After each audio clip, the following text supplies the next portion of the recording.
Yo, how you guys doing this evening? Let's see, who do we have? Who do we have? Who do we have? How's everybody doing? Oh man, y'all been talking for a while. What up, Captain Newbie? How you doing, Russ? Let's see. We got Captain Newbie. We got Russell Jones. What up, B? How you doing? Make sure to hit that like button. Thank you so very much. Jimbo Q, what's going on? He said, what I miss? You didn't miss anything. You're still early. Mr. Hockett, what up, Jack? How you doing this evening? Beer in hand, a whole chicken on the smoker as we speak. Hi, all. Yes, indeed. He said, I almost forgot. More butter, baby. Thank you, sir. Jimmy says, hey, guys, what's everyone up to tonight? So the early crew is in early, and we got a good jar tonight. We got a good jar tonight. So we're gonna have a good one. Grill Sergeant, how you doing this evening, sir? Big Chuck, Jacksony, what's going on? Superior Records, what's been happening with you? Finna cook some vittles. Nice, man. I haven't heard somebody say vittles in a while. I used to work with this guy named Miguel. Whenever he used to, talk about going to going to get something to eat, he would talk about vittles. So I don't even think I know what vittles are exactly. Uncle Bull says, hey everyone, how's it going? Or I guess he says, how going's it? Preston, how you doing this evening, man? It's been a minute. Chuck says, hey brother. Yes indeed, how you doing? Update on Bessie, you're gonna try to repair it. I'm not sure yet. So I was gonna let Bessie just I'm gonna say sit, but it's been a week. And I say it's been a week since I filmed that last video, and it has literally been a week, and it has figuratively been a week. I had a loss in the family, and it's just been a lot going on. So I don't even know if I'm going to have a video for tomorrow. I have something that I had filmed, but I have not done any work on editing the video. Like normally I give myself until Thursday or have Thursday because that gives me a couple days to get things done. This week I've spent more time on the road than I have anything, so I have not gotten anything done as far as the video. Chuck said, I want some of that. Uncle Will's is nice char. Well, thanks, Chuck. I appreciate that. Russ, appreciate that. Jack, oh man. Hey, Laura, how you doing this evening? All right, so tonight. First and foremost, I gotta drink one of these, right? I'm behind schedule. I should have already had this done. Usually what I end up having to do or try to do is take one of these started by 8 o'clock. So there's like it's like some installation, and that helped me from not doing the Y word. So Terry, how you doing this evening? Hogs is T-bone steak and Sam Adams up right now. Nice. BCS, so what's up, bro? Let's see. I'm trying to see the comment. All right, I found your channel a couple weeks ago. Think the videos. Well, thank you. Crispy Bacon, always good to see you here.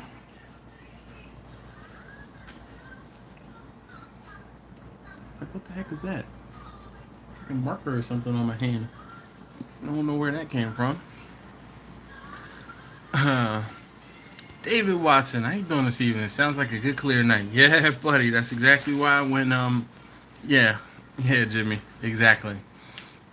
What up, Steven? He says, hey, yo, Dash, good evening. Oh, yes, indeed. The price of steak broke me. Oh, man, I'm so sorry to hear that. Oh, man, the cost of meat is just ridiculous. Oh, man, my lights are flickering. That's not good. No cooking tonight. Usually on Wednesdays, I try not to cook because I have to go to work on Thursday morning. But there are times, and there have been times when I have.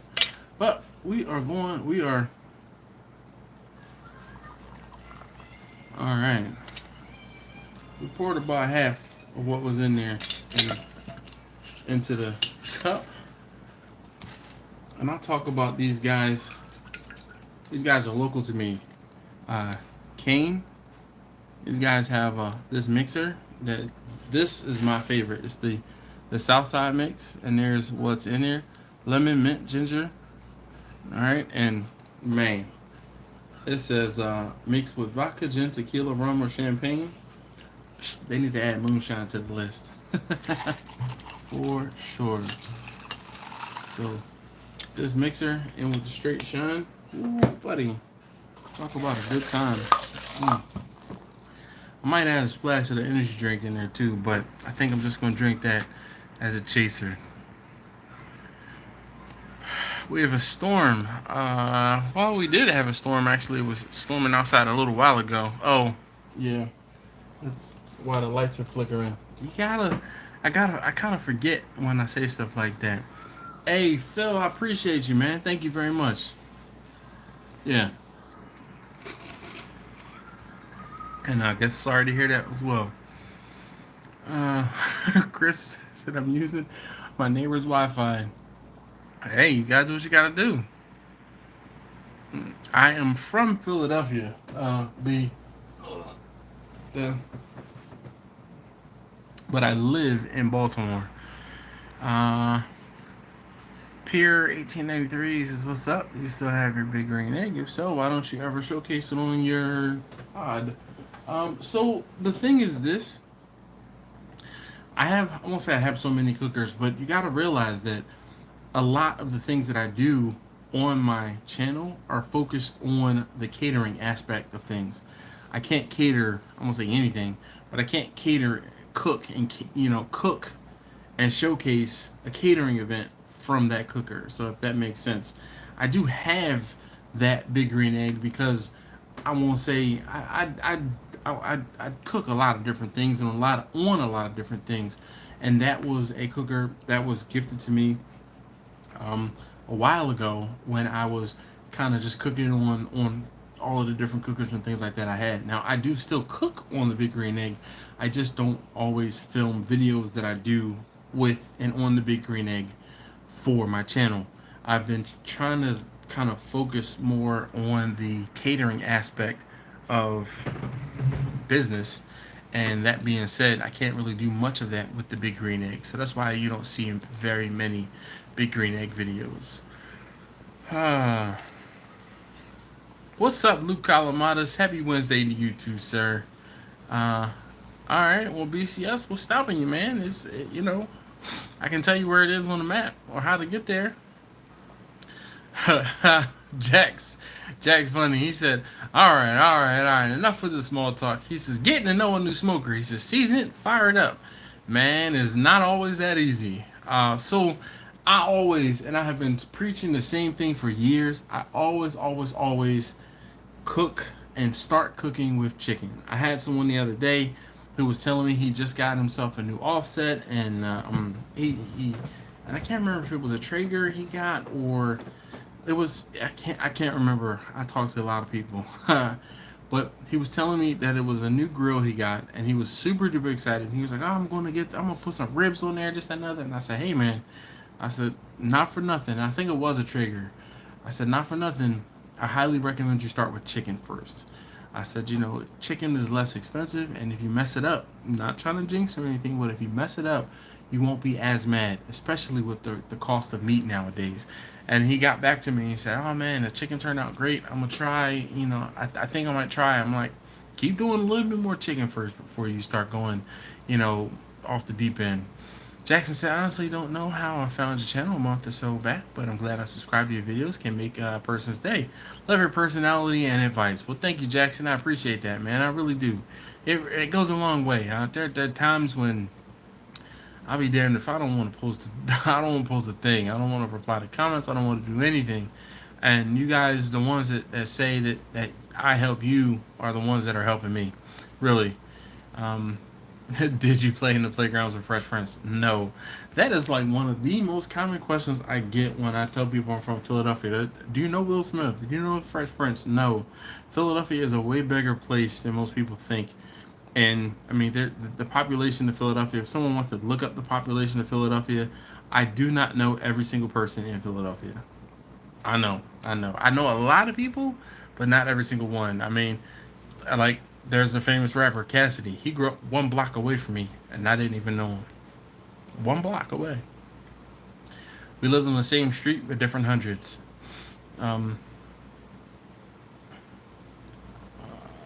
All right, let's see. Have you ever heard of a person feeling say, I'm from Pennsylvania? Yeah, no. No, because the whole thing is Philadelphia is a big enough place that you don't have to say I'm from Pennsylvania. Typically, you say Philadelphia or Philly, and people know who you are. It's like, you know, people don't say I'm from Illinois if they're from Chicago. I mean, no, they don't have to do that. But if you say something like I'm from Charlotte, you're like, Charlotte where? Charlotte, Virginia? Charlotte, North Carolina? I mean, there are certain cities, you know, San Diego, LA, San Fran. There's certain cities that you just don't have to say. Yes, indeed. Phil, who is Daddy Cooks, in case you guys don't know, he says chicken thighs are hard to mess up. They are very forgiving. Yes, indeed, sir. Welcome back to From Parts Unknown. I guess I haven't seen you in a minute, so I am just want to say thank you, guy. Thank you, sir, for being here. And if you have not already, hit that thumbs up button for me. I'd greatly appreciate it. I know I stop and I say this every now and again, but it really does help me feel better about doing these videos. It helps these videos and it helps my channel, and it doesn't cost you guys a thing. So if you could please hit that thumbs up button for me, I'd greatly appreciate it. Thank you guys so very much in advance. Works, bro. I'm self-employed, so I don't have a lot of time off. Yeah, I understand. Hey, my welder has the plans drawn up for our pull behind. Well, you will be living this conversation in a couple weeks or a month or so, cooking on a new cooker. I guess Luce's new cooler. Start slow. New cooker. Yeah. Yeah, I know, Laura. But you know, I mean, there's a lot of people that are from Philadelphia. I didn't even know we're from Philadelphia. Like, I'll be completely honest. Kevin Hart, I never knew he was from Philly until like he like really blew up, and I'm like, what? That I've never heard of that guy. I mean, so it's just one of those things. Philadelphia is a really big city, but it's crazy that the degrees of separation are very small. Like I know somebody that knows somebody. It's always the case. Always the case. Kevin James says, I saw the neat trick to test the heat across your cooker by using biscuits. They're cheap and quick cook and easy to tell if they burn. Yes, Kevin, you know, it's funny. I bought some biscuits just for this, right? I bought some frozen biscuits just to do this test. The test that you were talking about. But we ended up using them. My family ended up using them to cook and just make different things. So I never got to use the biscuits and it's one of those things where I think about it when I'm here and I'm about to start a fire. I'm like, damn, I need biscuits. But when I'm in the Sam's where I got the frozen biscuits to put and place around in the different cookers, I never remember. Kevin, your job is to remind me to get some biscuits throughout this live stream. Kevin, I'm counting on you, because no bull every time. It's one of those things where I start to cook it. Like if I start Bernadette, and I'm like, damn, or I look at Bernadette, I'm like, damn, I really need to get some biscuits. When I go to Sam's, I go in, I get the one or two things that I need, boom, boom, boom, in, out. I'm back here, and then it's another week has gone by, and another week has gone by. So Kevin, I'm counting on you, Kevin. Please help me out. Remind me. Johnson, I love your videos, bro. I have learned a lot. My wife wants me to stop buying cookers and grills. That's not gonna happen. Just apologize and say yeah. Love the beer series as well. Well, thanks, Big Chuck, man. I appreciate that. That was a while ago. But Preston said I seem like a Midwest dude. I don't know about that. I don't have quite the Midwest accent. Oh, man. Kevin, Victor, what's going on? He says, howdy y'all, doing an assortment of meats in the insulated vertical smoker tomorrow. Had it 4 months and only the third cook. But that's beginning to change. He says, salute everyone. See, and this is, so Victor is proof, okay? Just because I have the cookers doesn't mean I have the cook time. So I'm gonna say that again. Just because I have the cookers does not mean I have the cook time. I have not cooked anything. I was about to tell a lie. I grilled some steaks yesterday. That was the first thing I've cooked outside on the grill in a week and a half, maybe even 2 weeks almost. So yeah, Can't get it fixed. Put flowers in front of your yard. I don't know, man. You know what's funny, Laura? I think because of the fact that it's a big old thing of metal, somebody will probably try to take that smoker. Population of 1. Let's just round it up to 1.6 million. Thank you, Chuck. Appreciate you. Thanks, Kevin. I appreciate you. Uh, Phil, I definitely appreciate you. Frozen peak pancakes. It's easier to use, man. We don't do. That's the one thing we don't do is frozen pancakes. We make fresh pancakes around this place. I actually made some pancakes for my wife and daughter. I guess was it yesterday? Yeah, it was yesterday. It wasn't today. But I did have pancakes today, actually, oddly enough. Um, Hey, Steven, I appreciate you too. Don't forget the biscuits. You're right. Jackson says, you ever deep fry anything, specifically pork tenderloin? It's a delicacy over here in Indiana. So, Jackson, no. I fry a lot of things. I do. Mainly turkeys, fish, chicken. I have fried a hot dog and like some kielbasa from time to time. But my family does not like pork tenderloin. They are not fans of white meat. And pork tenderloin is a white meat that they just cannot, and it's not the way I'm cooking it. Trust me.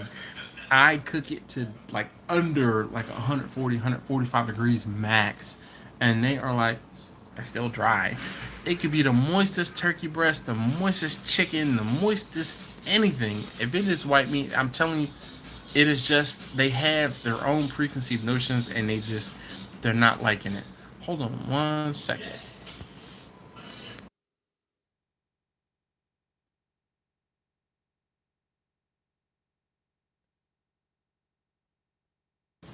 All right, I'm sorry, guys. Uh, I haven't cooked anything. I actually cooked steaks yesterday. Yeah, BCS man, don't do that. That was the first time I cooked outside on a grill or smoker in a week and a half. Just don't at me, bro. Oh.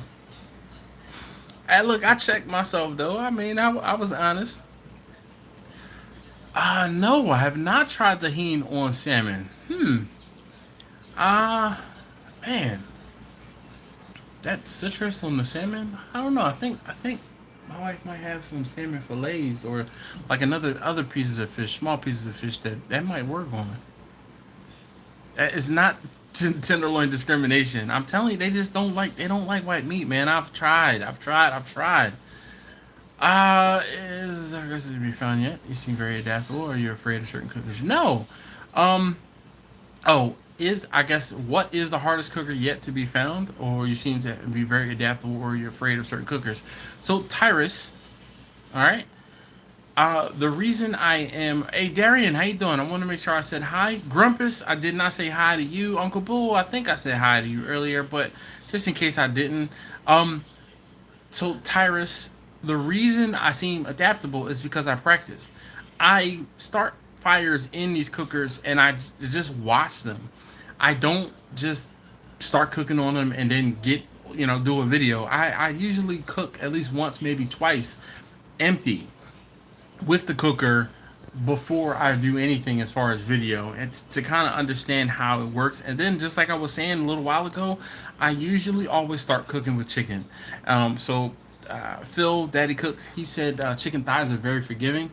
I usually don't even do chicken thighs, man. Chicken legs are the cheapest, easiest thing that you can cook, and also just as forgiving. So chicken legs, chicken thighs, boom, boom, boom, done and done. If I'm getting adventurous, I might try to do some chicken wings, just because I really don't like chicken thigh. Don't like chicken legs at all. And if I cook a chicken thigh, like I have to be hungry to eat it. There are times when I can cook chicken thighs and just be like, I'm eat cereal. Like I'm hit or miss with them. Laura says I make pancakes, French toast, waffles, and then cook bacon, sausage, ham, and then freeze. I would say 3 pancakes and sausage for bacon and ham, and have it ready for Amy when she's going to school. Nice. That's what's up. Like you meal prep, you breakfast meal prep. That's different. Look, Lou, I knew somebody was gonna have something to say about the mute. I knew it. Yes, good citrus on the salmon. You're absolutely right. Sup, Gabriel? How you doing, man? He says, sup, Vato Dash and everyone? ¿Qué te pasa contigo, amigo? I feel like that's what I have to say to you every time you come through here. No frozen pancakes to check out on your hot spots in the cooker. Come on, do you really think us is just eating frozen pancakes? I thought you knew me better than that. Yeah, but see, here's the thing, Victor.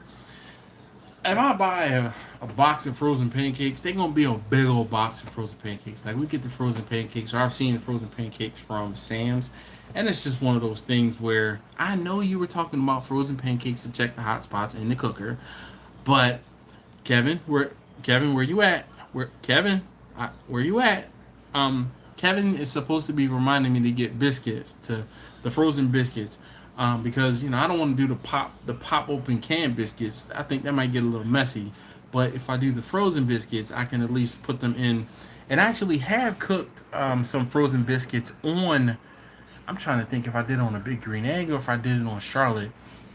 Or no, it might have even been on the number one drum. But nonetheless, I cooked some biscuits on one of the smokers slash grills, and they turned out pretty good. Homemade bacon? No, Kevin, I have not. I don't say I don't have the patience, but I don't. I'm a I. Well, oh God, this is another one. You about to catch me again. I take that back. I did actually make some homemade bacon. It was Canadian bacon though.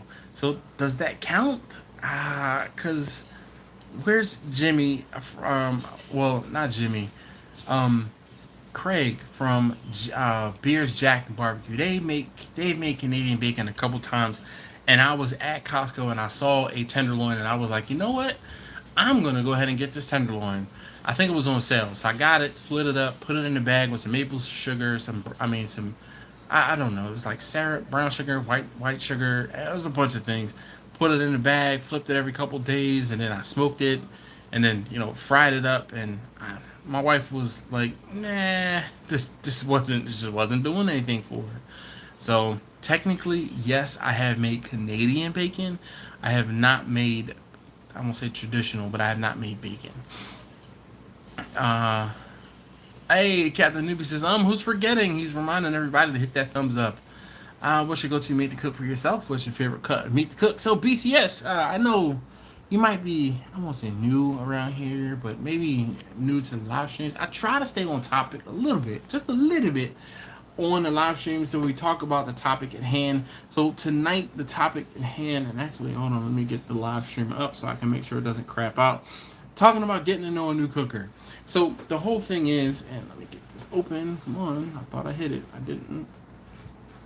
So I try to open this up so that I can make sure that there are no issues with the stream as things are playing.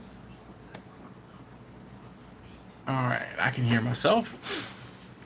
Laura says she does a lot of meal prep. All right, so go-to meat for me to cook for myself: steaks, salmon, lamb, beef ribs, and that's like the extent for the most part.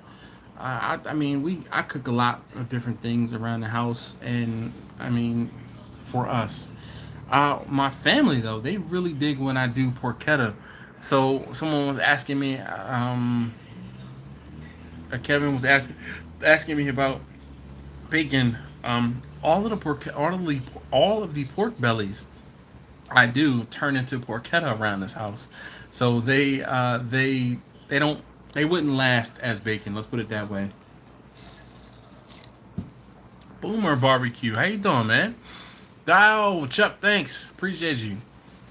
KB says hello, everybody. What's up, Dash? How you doing this evening? Thanks, Kevin. I appreciate you. Ray, what's going on? What's up, barbecue buddy? I like that. Uh, hey, look, Laura, don't take offense to the fact that it's true. I made Canadian bacon, and one, I didn't eat any of it, and two, they were like, eh.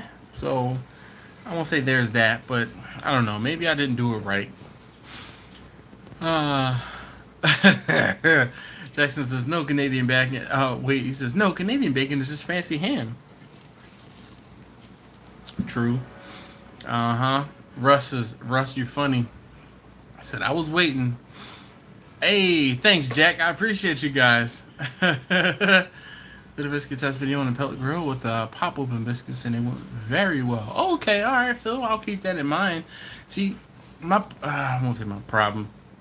I would like the predictability of the frozen biscuits. You know, if you know what I mean. Victor says I haven't tried tahini on salmon, but I'll be trying that soon. The salmon season started, and I'll be out there soon. I believe that it has some potential. Luis Pena, can we get some free magnet videos from start to finish? Oh, fire management videos from start to finish. All right, so Luis, problem with doing a fire management video, it's a lot of hurry up and wait, right? So and this kind of leans into the topic at hand about learning a new cooker. You're learning a new cooker, starting a fire. Like how I do it is I start a fire, or I use charcoal, or whatever the case may be, and I'm just gonna watch it. I'm gonna observe it and check the temperatures and everything like that. And typically, so one of the things, if you guys saw the video where I talked about the first cook in that 275-gallon oil heat tank, Bessie, the one that I'm pretty much retiring, the first video of me cooking on that cooker was not actually intended to be a cook. I just wanted to start a fire and see what was going on, and then after watch it burn for a few hours, I was like, all right, everything's pretty evenly killed, and you know, everything was working kind of as it needed, and I was like, you know what, I'm putting some food on here. So I put some food on it. A lot of people will say that. Like, I know I've seen Ricer do that, where he's like, I'll do a burn in, and then after the burn in process is done, he's like, well, it was already on, so I just decided to throw this on, or I throw that on. Anybody else guilty of doing that? Just comment I down below. Yes, Rip Bessie. Greetings. This is the new cooker, and is this new cooker the replacement for Bessie? No, I have not gotten a replacement for Bessie. So the thing was, they were actually slated to be used like together. Bessie is good at doing certain things, and I was hoping Bernadette would be good at doing other things. But, you know, 15 minutes behind. Did you get a new cooker? No, Grumpus, I did not. All right, Boomer, appreciate that. Good to hear. I understand. I actually fired up the new pit a few weeks ago, but she's leaking some smoke. Do you use any of that lava lock material in your doors to help seal? I don't. I just kind of let it be, and it depends though, because some of the cookers I have get hot enough to the point where those lava leak type things, or lava seals, or like the gaskets, they just don't work. They won't last. And one of the other things too that you guys might not, I won't say get. I cook, well, when I was cooking a lot more frequently, I could do, 2 or 3 cooks in a week on a good week. So I'm putting a lot more fires through my cooker than you guys might, or some of you guys at home might be doing. So therefore, those things that would help keep the smoke in and other things like that, they just wouldn't work. They wouldn't last. So I burn through them. It's just easier for me to just be like, screw it. I'll deal with a little bit of smoke that I'm losing. Blind Man Cooking, what's up, everybody? Hey, I'm waving. Still loves you. Well, thanks, Laura. I appreciate that. Who needs a blanket? 6 is the day to produce a fire management video. Yes, Grumpus. So I started. Thank you for keeping me on track. People would get very bored at trying to watch a fire management video, because I put a split in, and then I have to wait for an hour for the temperature start to drop, and then I put another split or 2 in, and then watch it go up for 5 minutes, and then it will level off, and then I'd be waiting another hour or 2. So I can talk about a fire management video way better than I can show you a fire management video, in my opinion, just because I know that is I won't say a tedious thing, but that's not something that can be, yeah. Fire management is my pit exclusive. All right. Chuck says I. KB says I. Phil says I. Get a new cooker started up with the intent to burn it out. And you're like, well, since it's already warm. Jackson says, new cooker question. I got a trigger a couple months ago. I know they say you need to use their pellets, but do you have a preferred pellet brand? People give me grief because I don't have a specific brand, and I really and truly mean this when I say this. I get what's on sale. And I mean, I'm not joking. I usually get what I can get because I'm cooking and my business runs itself. I try to buy not necessarily the cheapest thing that I can get, but I try to buy what's on sale. So the pellets that I typically get are Pit Boss pellets from Walmart, and or there is a brand, and I can't remember the specific brand, but it's like a competition pellet like combination that I get from Sam's. So I get the most bang for my buck for those pellets. Again, the pellets that I'm using are typically just for my family. I have done a few cooks on the Traeger, like customer cooks, like a rack of ribs here and there or a slab of ribs here and there. I did one brisket that was for a customer cook, and that cemented my. I have other cookers that cook briskets. Let me just put it that way. I was not a fan, of how the brisket turned out on the Traeger, but that's just me. And I think the problem with me is I have. Sorry, Laura. I have other cookers that do briskets better than the Traeger I have. So, and I'm not saying all Traegers are bad or anything like that. The Traeger I have just does not do briskets well. As simple as that. Oh, your recent law. All right, thank you. Appreciate you. Agreed on all day. Yeah, buddy. I know, Laura, but it's early, but it's been a long day. Wood stove gasket lasts longer. Okay, that's a good idea.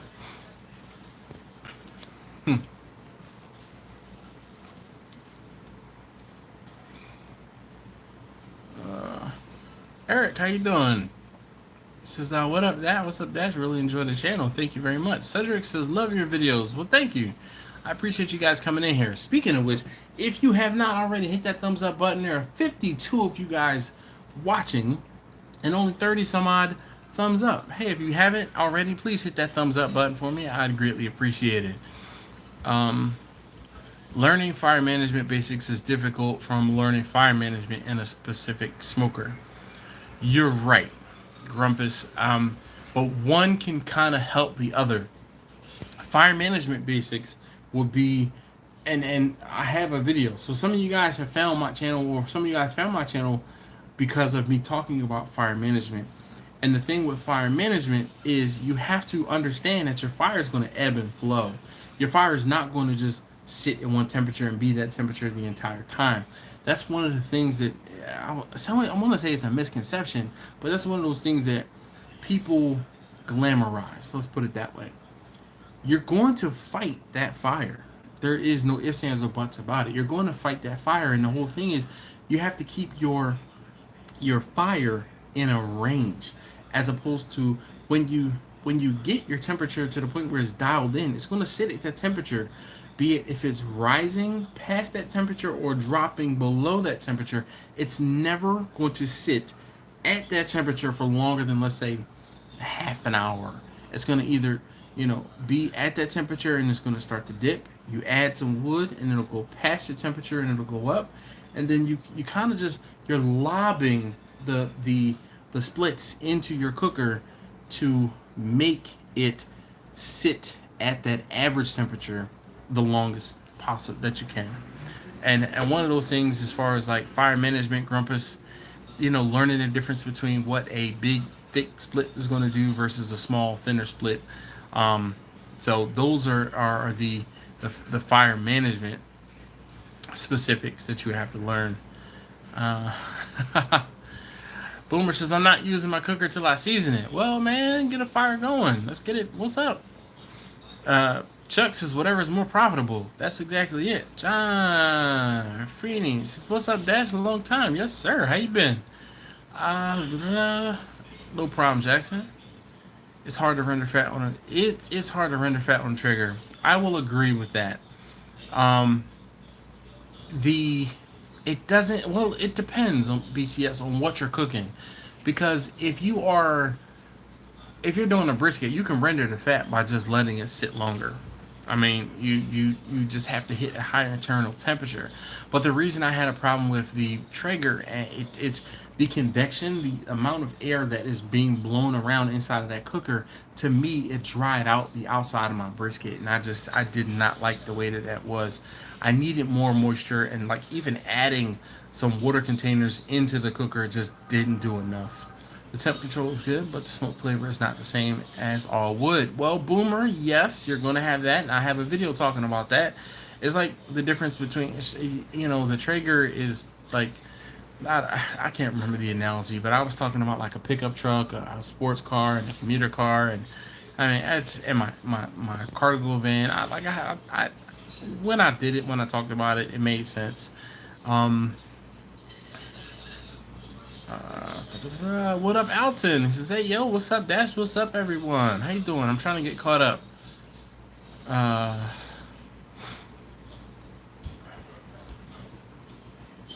What up, Mike? How you doing this evening?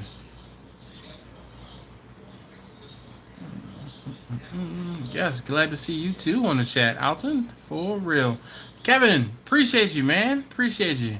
How early should you start a big or small fire to initially light off? It depends, Russ. I know that I kind of know the timetables, unfortunately. It's one of those things where you have to figure out what is going to take you or how long it's going to take you to cook something. You kind of have to say, okay, if I start a fire at 2:30 in the morning, I could get food on there by 3:30.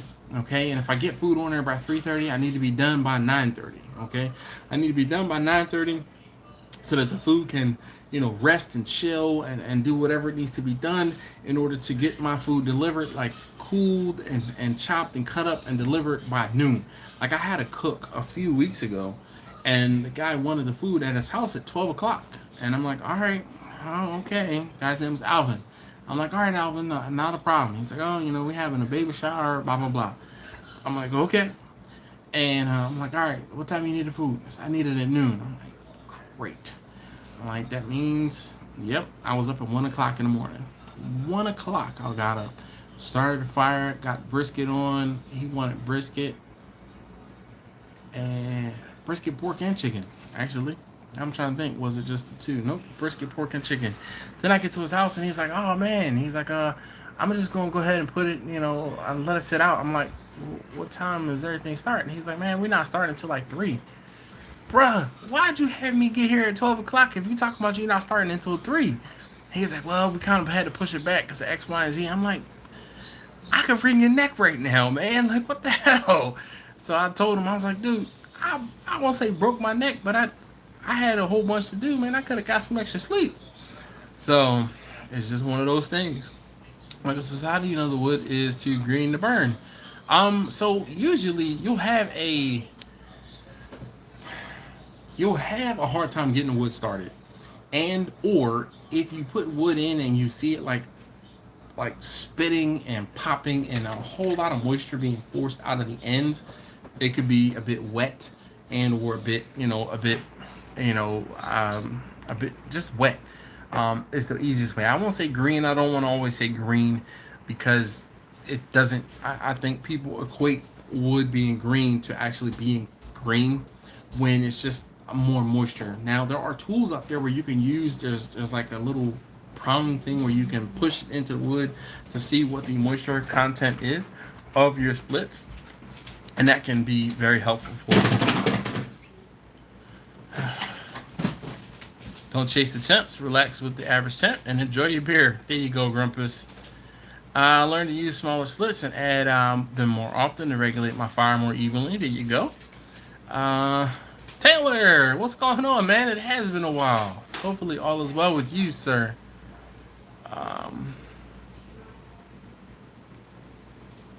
Biggs, what's going on? He said he dropped the thumbs up. Who is in here that has not dropped the thumbs up? Nick says, my learning a smoker was this. I built the same size fire in my new Lang 36 that I saw I use in my 250 gallon smoker. Let's just say the Lang can and will get up to 450 plus. See, and that's my thing, Nick. I won't say I'm dealing or doing, but I'm trying to take a step back and realize and learn that I cannot run that smoker. I can't run Bernadette the same way. Hold on, guys. Kind of hot. I cannot run Bernadette the same way that I run Bessie, which is just, a little bit unfortunate. Coming up to anything else, I'm a Chargilla champ. XD series mover. Well, how's it working, Boomer? Sweating in Nebraska, man. I'm sweating here too. Ronald says, Dash, what's good, bro? Really motivated me to start. That's Mac official. All right, or that's Smack official. Which one is it? So you need some capitalization. You need a hug or something? Yeah. Meek says, hey, stinking good barbecue. What's going on? He says, brother Dash, what's smoking? Nothing much tonight. Let's see. Victor said, even a pellet cooker cook chamber temperatures vary somewhat as the auger cycles. Shouldn't be much, however. Some brands are better than others. Correct. Russ says, I guess a couple of little cess fires watching the pit, changing the airflow would be a good way to learn to pit. Yes, indeed. To start. Yep. I have one of those moisture meters. I sell wood, and some of my clients are picky AF. Well,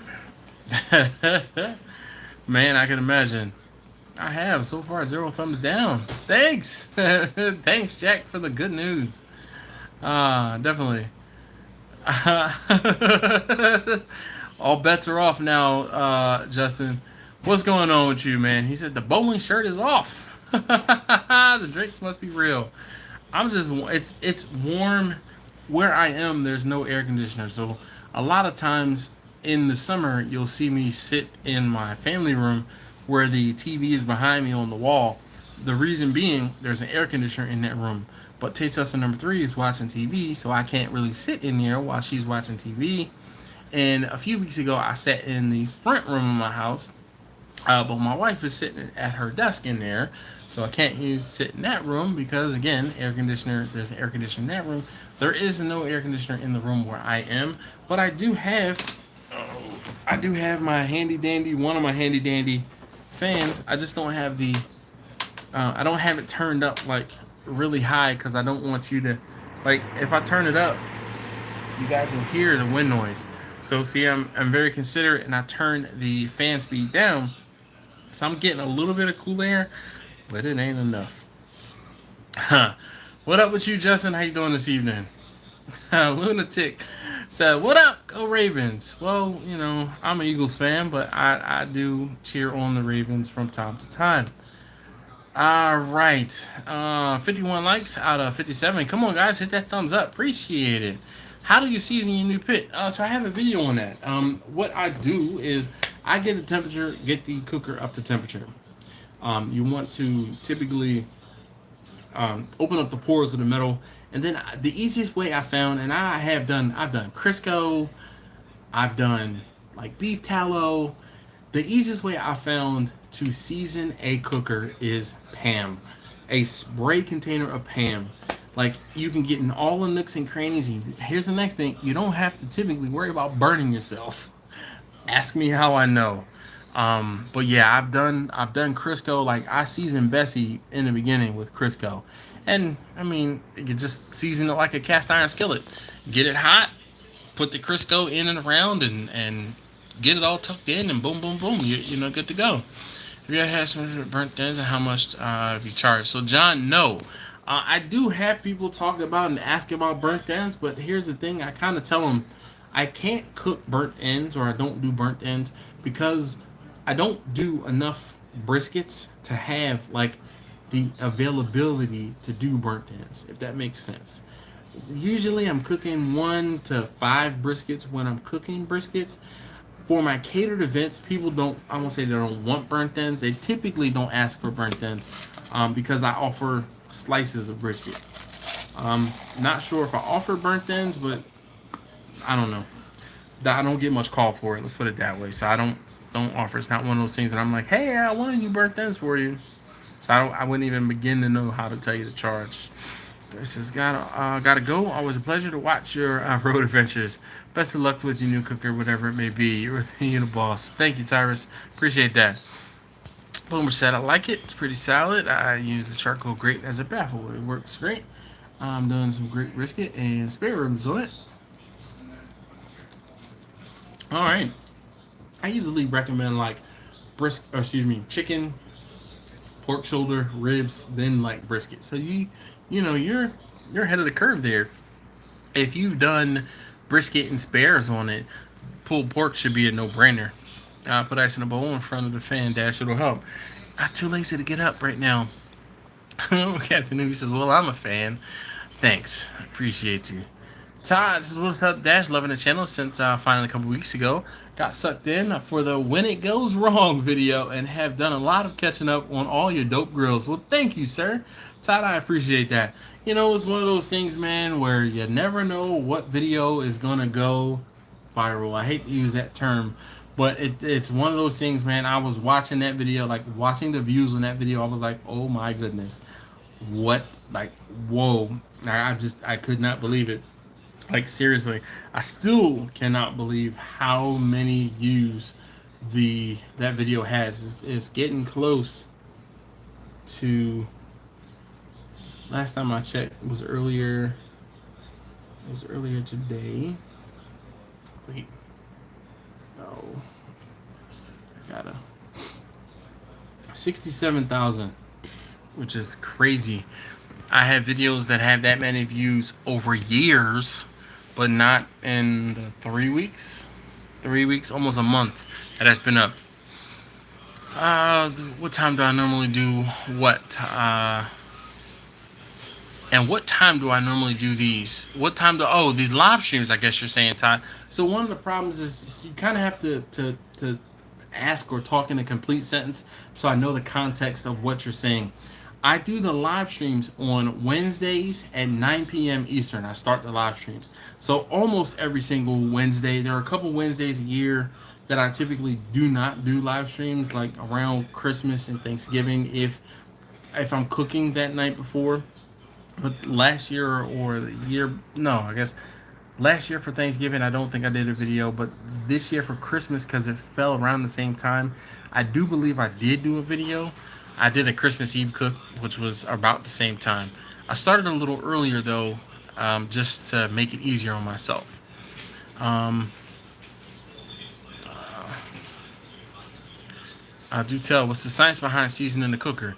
It is kind of like you season a cast iron skillet. It just helps prevent rust.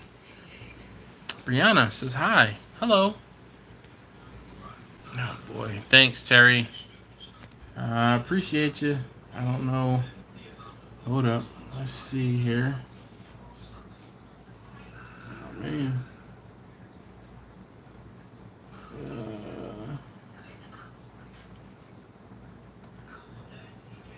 Really? All right. Well, I look. We're gonna do more than that. We're just going to remove them. All right. Well, I appreciate you guys. This is why some of you guys have those blue wrenches. Terry, I definitely appreciate it. Really. Thanks, Steven. I see you out there doing some stuff too. Definitely appreciate you. Golly. You know, I guess I made it.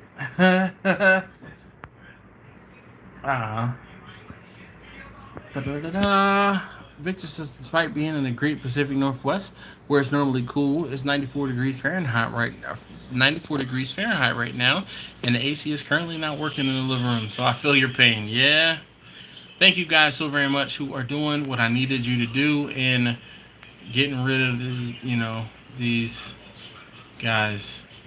BCS says I use brisket fat, basically the tallow. All right. So one of the things that I found or heard is that using animal fat in the cooker can, and I have seen, well, I don't know if it's because it's my particular area where it's more humid and it's warmer, but that fat can go rancid, and you don't want that. Golly. I've been looking to get my first smoker trailer. Anyone know about the HBT smokers? Alton. I think Alton had an HBT smoker. Thanks, Jackson. I appreciate you guys. I smoked salmon for an event. Luna, yes, I have. I won't say I do it all the time, but I do and have smoked. Let's see. All right, so a couple of you guys reported, and that troll dude is hidden on the channel. So I appreciate you. I can't even see the messages. BCS says I hate fish, but I'll smoke some smashed salmon. You should. Mo's Mobile Grilling and Smoking. I appreciate you guys who are doing what you're doing, because I didn't even get to see the messages. So I apologize for those. I apologize for those of you guys who got to see those messages. Todd, this is just a live streams. I got you. No problem. Times, yeah. Charles, how you doing, man? Look. I got it trimmed last week, so I knew you would have. I won't say something to say, but you would appreciate it. So you can see my earrings again. Usually, when I get my beard trimmed, it's funny. Almost always somebody's like, "You wear earrings?" Yep, had earrings since I was 16. Thanks, Alton. Appreciate you, Mr. Richard. What's going on, man? Todd says, have you ever heard of stuffed chicken wings? That's my next experiment. So I saw somebody making some stuffed chicken wings on the internet somewhere, but I have never personally done it. Thank you, John. I appreciate it. Thank you, Jackson. I definitely like I said, guys, I appreciate you guys who are doing it every now and again. I mean, it's one of those things. I know I've made it when I get trolls that pop up and come out. Yeah, Uncle Bull. So you know what it is? I think the YouTube comment, like if they were to comment on a video, the comments like on a video, because it's a set video, no, and they'll kind of like put that user in timeout, or they won't post those videos. But because the video is live, I think it's a bit different, and that's why we're supposed to use, and folks have moderators. So I really want to take a moment and say thank you guys so very much. Toms, how you doing this evening? Thank you, David. Appreciate you. Dave's Racing Channel, how you doing this evening? Look at something only. The only fan. Nope. Just one chance. Yeah. Blocked and reported. Yes. So I did check the channel, and I did see that user was blocked. Just build a new smoker. So much easier said than done. So much easier said than done. Boomer says I want to do that pulled pork one because it's cheaper too. I made some vinegar-based barbecue sauce that I want to try on it to see why East and South Carolina barbecue fans love it. I can't tell you the answer to that question. I used to have I'm so used to. I had a math teacher. Her name was Deborah Ryan. It's one of these ladies I'll never forget. She used to always say, "Yours is not the reason why. Invert the last and multiply. Don't ask, just do it." Okay. I don't know why East and South Carolina fans love that barbecue that they do with and actually it's not barbecue. If you ever hear somebody say barbecue, trust me, they want, and they're talking about minced pork. Guarantee it. If you hear someone say barbecue, if you hear someone say pulled pork, all right, or if you hear someone say barbecue, or they talking about barbecue, it could possibly mean something other. But if you hear somebody say barbecue like that, barbecue is minced pork they're talking about. I'd put money on it. Thanks, Tom. I appreciate that. Thank you, Maz. Get rid of the racist. Yeah. Lloyd is loitering tonight. Yeah.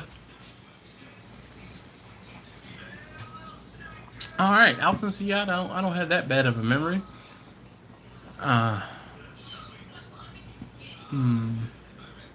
He didn't need to see them. Well, thanks, Grumpus. I appreciate you guys shielding me, my childlike, innocent eyes. I found out the hard way. I lived in Texas after about a year. I re-season it with olive oil or vegetable oil. Or one of those oils that Pam can is a good idea. Man, dude, I'm telling you, the difference between using a spray can versus like a paintbrush, night and day. Night and day.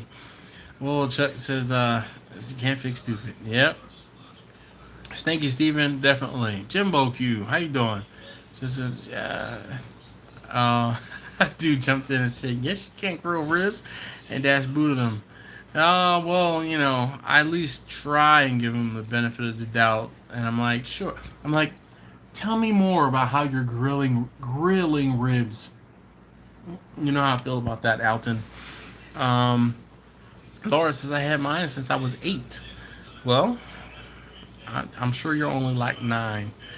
Nice. That's what's up, Chuck. Or Charles. I don't want to call you Chuck. Charles says he's smoking some chicken thighs for shredding later. Nice. Up in smoke. Says, what's up, Dash? How are you? I'm good, man. How you doing this evening? Nick says, how do you maintain the outside of your smokers? You season with oil or something else? A lot of times, or more often than not, to be completely honest with you, I don't.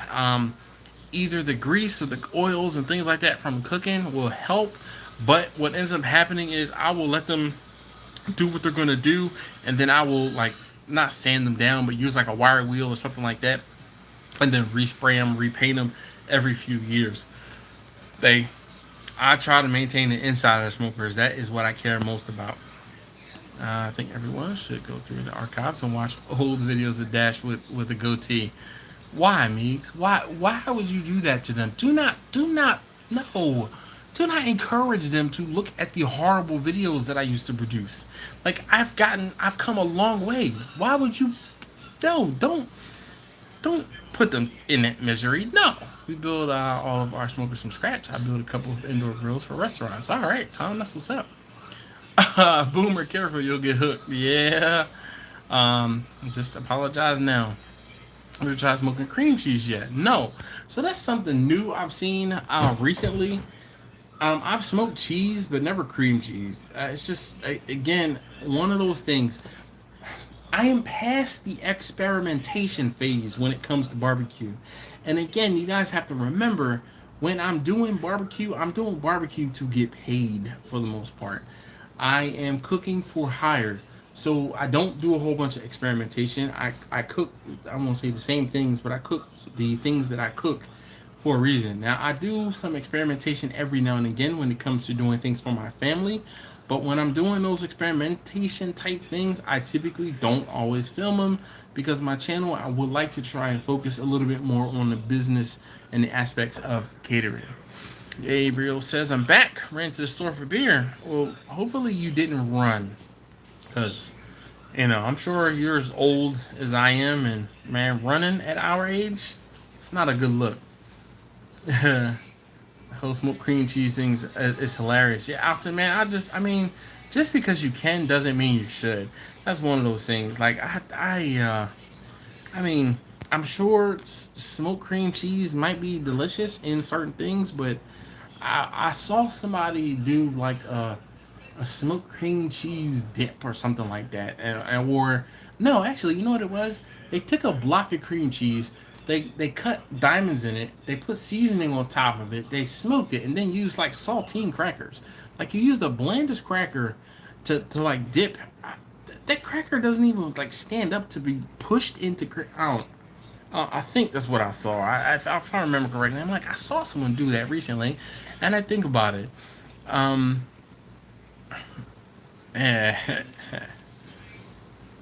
Thanks, I appreciate that, Steven. Stuffed chicken wings, that sounds like Homer Simpson.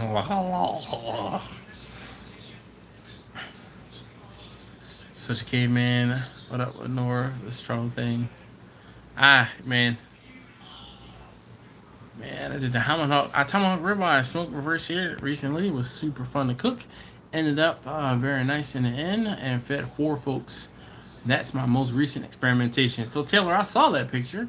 Where I saw the picture of that on Instagram, and it looked like a big old steak, but 4 people, man. Every now and again, you need to eat one of those to yourself. Just a ribeye. I did something not too long ago, and I was like, you know what? And I say not too long ago. It has actually been a few years since I did it, but I went to Sam's, and I think I got the smallest ribeye I could, like tomahawk ribeye I could find, and I cooked it and ate it all by myself. My wife was like, she was giving me grief the whole time. I'm like, this is my dinner. When will you do a salmon video, John? I have done salmon videos. I just haven't done a salmon video uh lately. All right, I am behind in the comments. Let me catch up. Jerry, sorry, I think I saw your name earlier and I kind of read past your comment. I apologize. How you doing, Jerry? Um, barbecue. Barbecue is minced pork. I know how that sounds, but I have to go pull my chicken off the smoker. Better to pull your chicken than pull your pork. Thanks, Jack, for that visual. Either way. Ice says, what up, big fella? Always much respect. Well, thank you very much, Ice. I appreciate that. Alton's right there. He says, TMI, Mr. Hockett. Yep, TMI. Hey, Alton, did the weekender how did the weekender cook for you? All right, I need to go find them. So, John, salmon is one of those things that I don't know if I did, and I'm pretty sure I did do a specific video on cooking salmon. It's really not that difficult. Season it how you're going to season it. Cook it at almost whatever temperature you want to cook it at. Temp it to 145 degrees. Boom. And like the middle section, the middle portion, 140, 145 degrees is where, like, the sweet spot. And there would be pieces, like the bigger pieces towards the head are going to be a little more underdone, and the pieces towards the tail are going to be a little more done. So you have to figure out, where in that temperature range you like your salmon. I can't say, you need to cook it to the specific time. I do not cook the time. I put salmon in the smoker at 225 degrees. I've also put salmon in the smoker at 275 degrees. And I couldn't tell you how long it took. I can tell you salmon is a pretty quick cook, like under an hour and a half for an entire salmon fillet, like a 3.5 to 4 pound salmon fillet. That's typically what I cook is whole fillets. But, that being said, I cook to internal temperature, so I use thermometers when I'm cooking salmon. Camwear said barbecue in Minnesota is hot dogs and burgers. I don't even argue because it's enraged. It's ingrained in their head. It's also only they also only grill 4 months a year with the weather. Yeah, buddy. I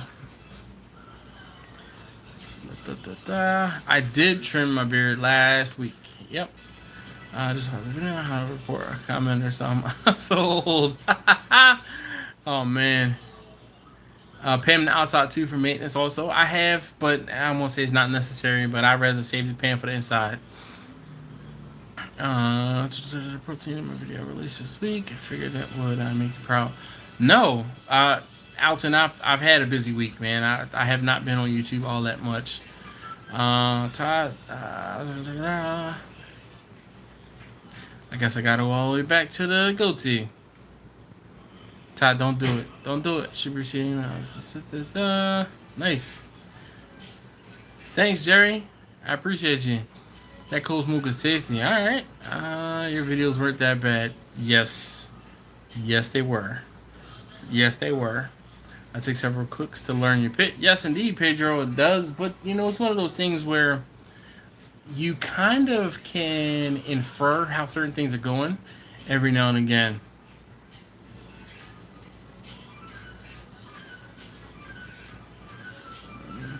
Barbecue is made with whole hog. Pulled pork is made with pork butt. I'm going to disagree there.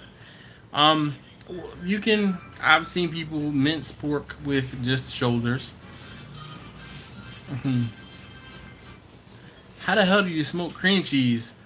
Very carefully, Tom. Very carefully. In case you missed it, very carefully.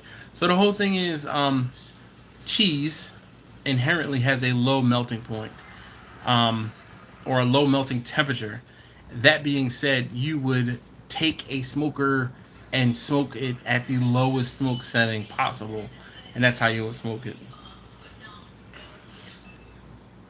Hey, Jimmy said, 1 hour in, and if you haven't hit the thumbs up, it's time. Thank you. Fat don't run nowhere. D1 Gaming says, just started checking your videos out, bro. Tip my hat to you. I do some catering on the side, and it's challenging at times, but if you love what you do, it's worth every minute. You just wait. You just wait. No, man, I appreciate you.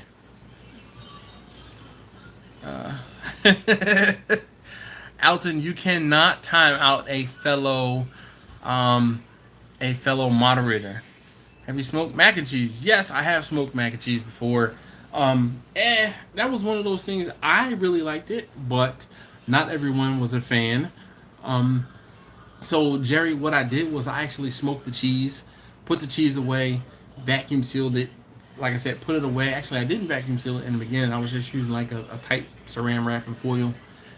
Put it away for a couple days, then shredded the cheese, made my macaroni, put it into a pan, added the cheese. I don't do the funny bechamel stuff. I won't do that.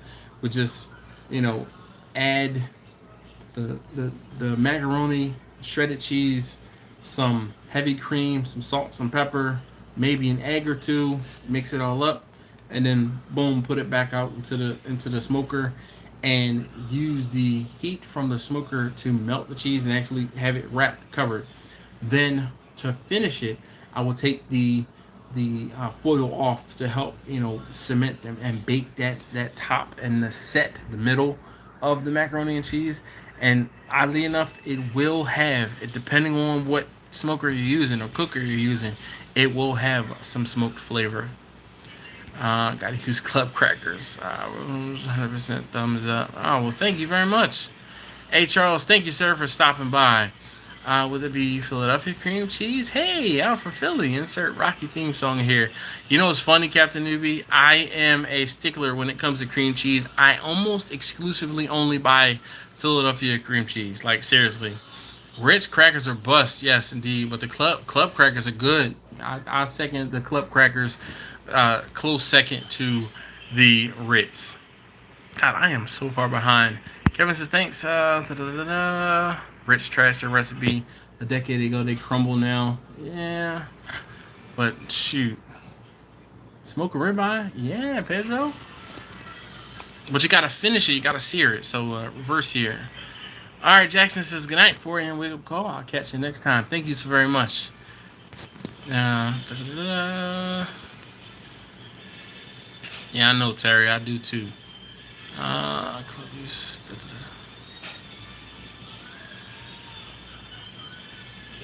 Smoke so mac and cheese is the best. Turned not mac and cheese people into believers. Yeah, Duck Papa. Holy cow, what's going on? He says, I saw your post today about your sister. Really sorry to hear, but passed away. She looks so young and healthy. She have a GoFundMe. I do think there was something set up. I don't know how to get that information for you right now. How about this, Duck Papa? If you could send me a message on Instagram, and I'll try to find that information for you. So I think my niece set something up. So yeah, thank you so very much. Oh, there you go, Steven. Thank you.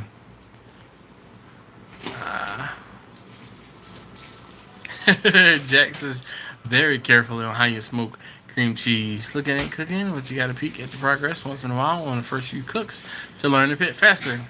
I agree, totally agree, Casey. There's no rule or law when it says a salmon fillet. It has to be cooked as one piece.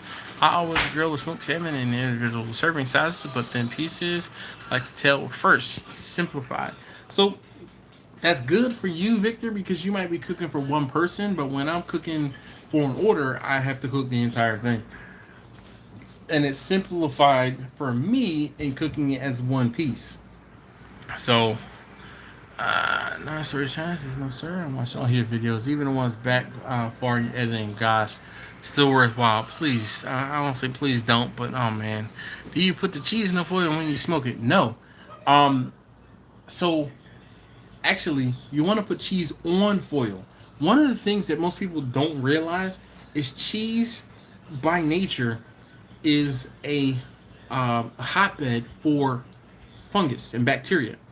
or I guess bacteria, because the oils and things like that from your skin will get to the cheese and contaminate it, and that's what causes cheese to mold. So when you are smoking cheese, when you are cooking cheese, take and use gloves on both hands, and then also the fats and other gunk from your grill grates will also contribute to your cheese getting and going rancid faster. So if you smoke cheese, you definitely want to put cheese on some aluminum foil on your grate. Now, also one of the things also I will say is when you are smoking cheese, I like to have my cheese like standing vertically so that it is, or at least on its side the long way, so that the majority of the cheese is exposed and will take on that smoke flavor. Now, when you smoke cheese, you smoke it, you need to wrap it up and put it away for at least a week. Vacuum seal it, saran wrap, put it away, let it sit in the refrigerator for at least 1 week. The smoke on the outside of smoked cheese, the first day you have it, it'll be like not rancid, but it'll just be too much. And what happens is the smoke flavor, it penetrates into the inner portions of that cheese, and it gets better. So you have to age it more or less in order to get a good smoked cheese. Thanks, Uncle Bull. I appreciate you. That's cool. Whatever from Baby Back Man. You ain't looking, ain't cooking, but spritzing is cooking. Yeah. Plank salmon is the bomb. All right. Dakota. Hey, Dash. Hey, chat. I hope you're all doing well. Yes, sir. Jimbo's is going to try that recipe. Well, it's the best little silver box also. All right. Not all of the pits are the same. Some need attention. More attention. Yeah, buddy. Pedro says, howdy, partner from Texas. I feel like you just tip your hat and kick your boots. Jack says, take care, Dash and all. Chicken pulled and baseball is on.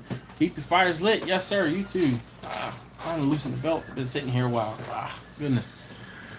All right. Good night. Yes, indeed. Come is a sweet bread tomorrow. Nice. Good luck with that. Uncle Bull working the biscuit. I'm all gravy.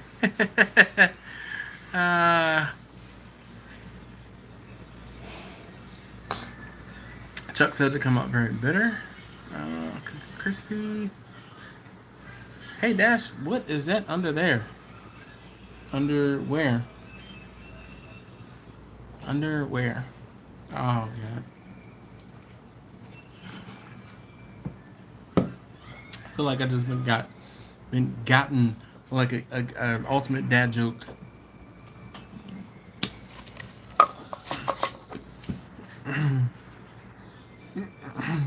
Yeah, rumpus. It was one of those things. I walked right into that one. That's that word. Thanks, Russell. I appreciate that. Definitely. I mean, look, I appreciate a dad joke, a great dad joke every now and again. And I am good for getting my kids and such. I fell into that one. It's okay, though. All right. Jimmy, where are you? Alright, Boomers is calling in tonight. Really enjoyed participating in your live stream. Keep up the good work. Well, thank you, sir. I appreciate you.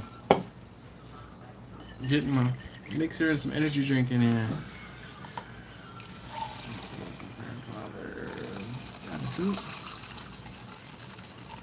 Folds. Individual servings. Cook faster. This is works great. I completely agree, Victor.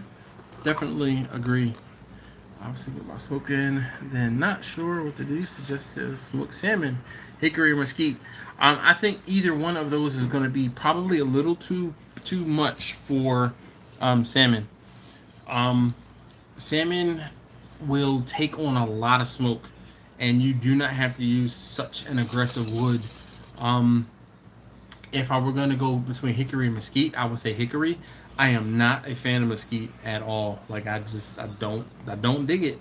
I prefer and I use and I won't say I grew up on, but I cut my teeth on oak.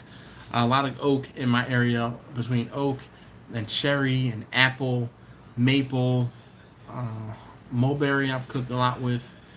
have not done a whole lot of hickory or mesquite. So I have used some mesquite and hickory pellets, and I just like between the different varying pellets that I've used and things like that, the the mesquite was one I did not like the most.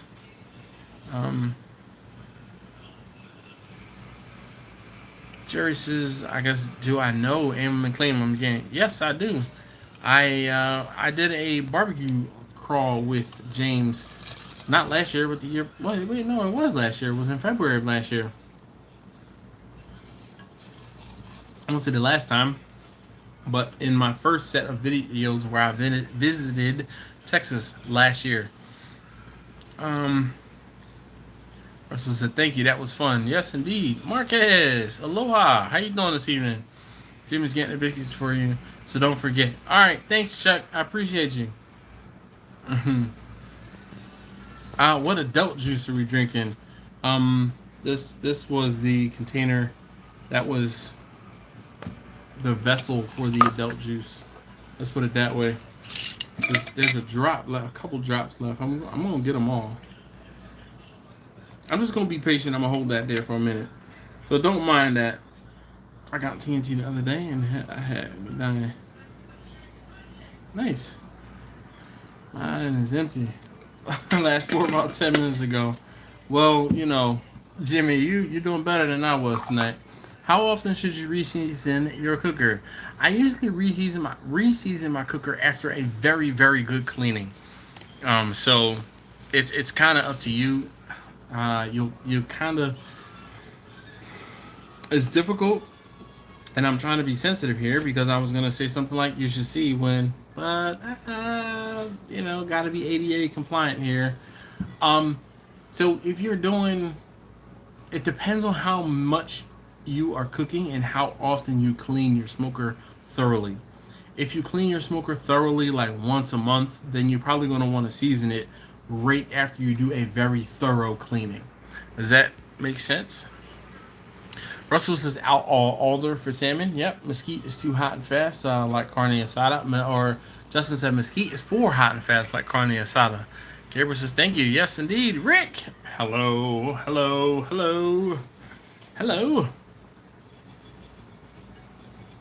Victor, there we go. Victor says use maple or apple or cherry on salmon. Red alder is best if you can get it for smoking salmon. Nice. Grumble says I like a little mesquite. Little mesquite goes a long way. Best to mix with some other wood. I enjoy smoking salmon from whatever wood I have. Don't like the strong flavor from planking. See, like if I am using or planking salmon, it's only going to be hot and fast. Yeah. Yes, sir, Mike. Definitely that. It is definitely that. You know, you got the mason jar popping. Yep. Hooks, rubs, and spices. Says we smoke meat. What up? He says all is well. Yes, indeed, man. Things are, you know, everything is everything. Marcus says, don't get me started with cleaning pits. He says FFS. If you don't know what FFS stands for, just ask him. Ask Marcus. I have a bag of mesquite wood and I still don't know why. I said, oh yeah. No mosquito on salmon. Way too powerful to smoke.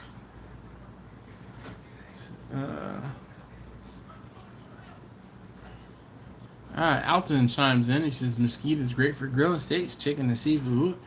Lineman Cooking says yes, that makes perfect sense. Thank you for also being ADA compliant. You got it, dude. I'm holding my thumb up here. Alright, you know, I definitely thumbs up to you. Wait, you know what? You get 2 thumbs out. Boom. I've amended my thumbage. I'm holding up 2 right now, just for you, sir. All right. Hey, speaking of thumbs, if you have not given this video a thumbs up, I greatly appreciate it if you could. Very good. Cooking. Fat figure salmon in that sentence. Yeah, no worries. Alex says, do a live joint from this live stream. Joint live stream. Oh, Alton, I don't know, man. You know, Your schedule, my schedule, we gotta be schedules. Your live stream need to get with my live stream, and then maybe we can be a live stream. Dude, man, it's look. I already know. You let me know when you want to do live stream, and I'll figure out because I think you are. I think my schedule might be a little more flexible than yours. Blackman Cookie says, I see how you caught yourself there. Yep, I sure did.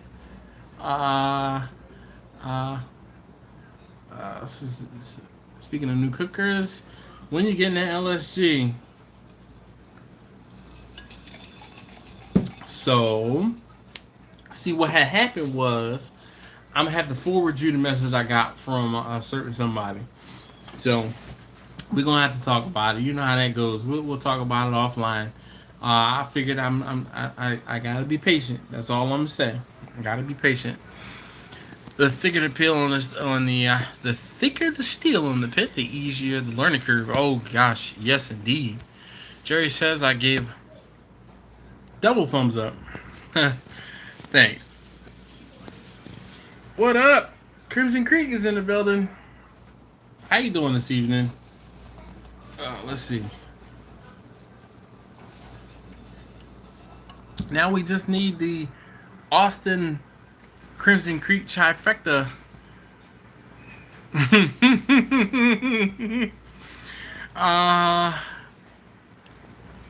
Ask you what your interests are, who you be with, things that make you smile, what numbers to dial. You gonna be here for a while? Cause in a few we gonna do what they do. Yes indeed. Hey Travis. Yo Travis. Hey, quick question for you, dog. Quick question.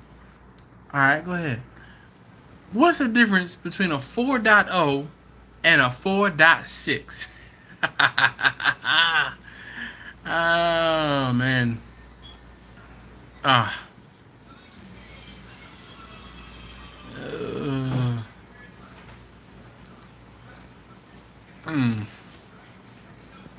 Yes, indeed. You guys beat it. So, Sean, man. So, that's my buddy Travis. Travis, that has been like our inside joke for years now. And Travis, man, I tell you, I have been doing some deep diving in some pictures. I am going to have to take some of these pictures and put them off to the side and get them to you. Your number, I know I still have the number. So the problem is I got to get them off of the hard drive, like on the server that I have. And I'm going to have to transfer them to my phone so I can then send them to you via text message. But I have found some gems of you.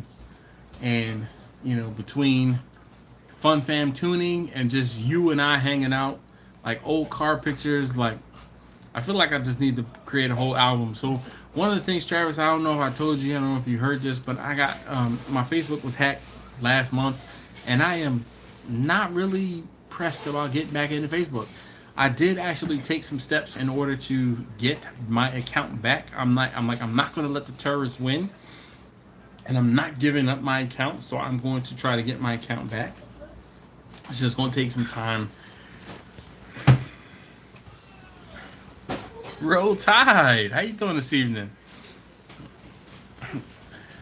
Hey Travis, did you have to use the spell check on your phone to spell rendezvous? Because I don't know how to spell rendezvous. Anybody else not know how to spell rendezvous? Just comment rendezvous down below if you know how to spell rendezvous. If you know how to spell rendezvous? I said you better not know how to spell rendezvous. Oh, there you go. Hey, Travis is on. You want to say hi to Travis? Hi, Travis. Mrs. Dash says hi. She's beat. She's tired. Said he missed that part. Yeah, man. I have I've been off Facebook for a month. It's been a month. Did I understand that right? You might be in contact with someone down in Texas. I'll just say two-door, two-door, two-door, two-door. My fingers are crossed, buddy. Hey, no pressure. Yes. Remember, thumbs up, ladies and gents. Yes, indeed. Hey, if you have not hit that thumbs up button for me, I'm holding 2 thumbs up right now. I want to make sure that I am ABA compliant. Blind Man Cooking is watching me. So I am making sure that I am ADA compliant in the description of what is going on. 2 thumbs up as a reminder for you to give me a thumbs up on this video. Jamie, and we have now officially hit the Crimson Creek trifecta. Thank you so very much, Jamie, for joining us. Just I remember it from the car commercial. Yeah. Rendezvous. Randy View. Alton says, hey, Mrs. Dash. Mike says, spell what? Rendezvous. Marcus is cracking up. I better not know how to spell rendezvous. Travis says, hey. Rendezvous. Rendezvous. Gabriel says, nope, I'm out. What up, Dash Barbecue family? El Barrio Cookers, what's going on? Rendezvous. Alright. That ain't what she said. Laura says, hey. Yes. What up, Johnny? How you doing this evening? He says, hello, everyone. Chris says, hey, Dash, first time making it. Greetings from Delaware. Well, thank you so very much, sir. Christiana, all right. Christiana area, checking in. Definitely appreciate you joining the live stream.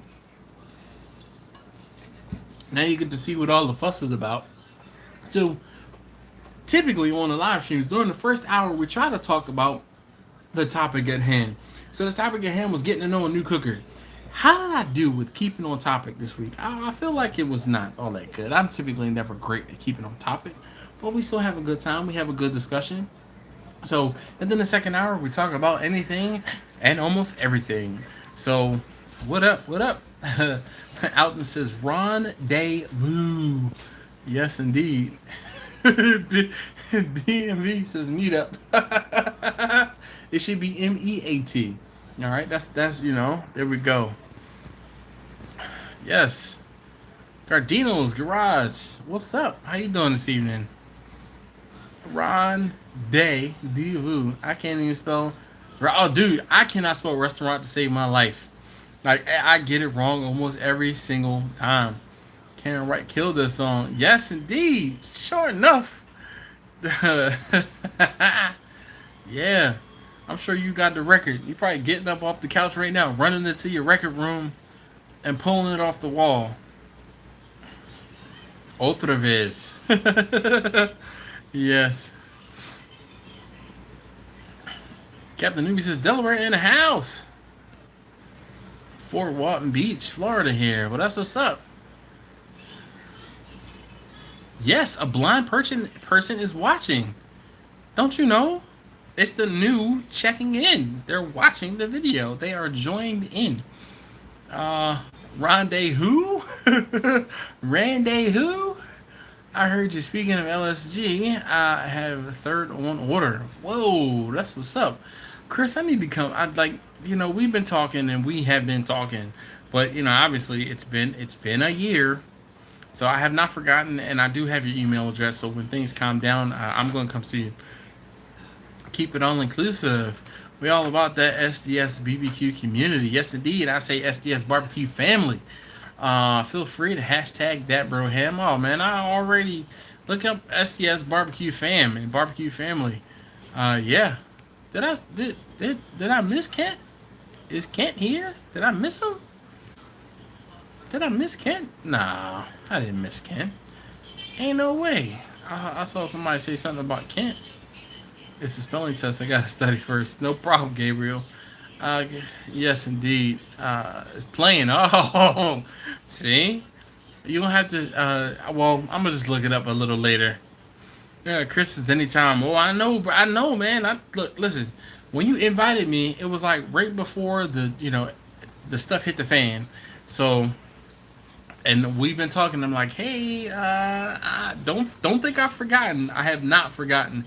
Especially folks that live close enough where I'm like, you're like an hour drive, maybe two, like not even an hour, probably. If you're by Christiana, I can get there in an hour. Oh, we're gonna cook. Don't worry.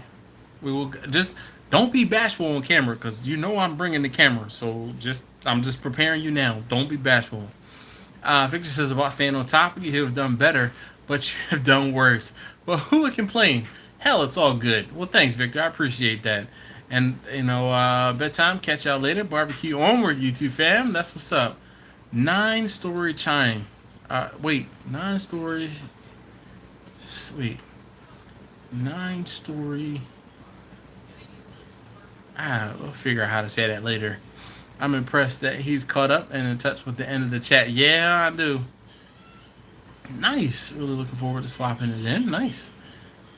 That he just went. I have not tried the sweet heat rub. I'm not cool enough to have gotten that sent to me. Or oh hell yeah, we're gonna do that too, Chris. I have a peg leg, man. Don't you worry. Have you? Oh, I was about to say, have you not seen the lobsters? But you said this is the first one you've caught. So yeah. One more beer. Well, good. You go ahead and drink your beer.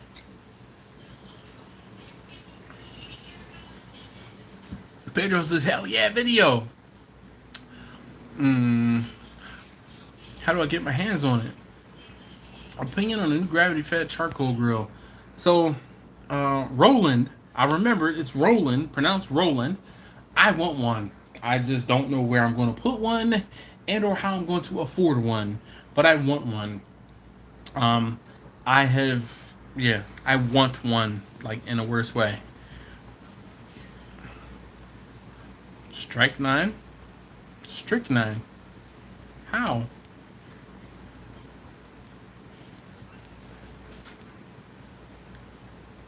But it's a 9 strychnine.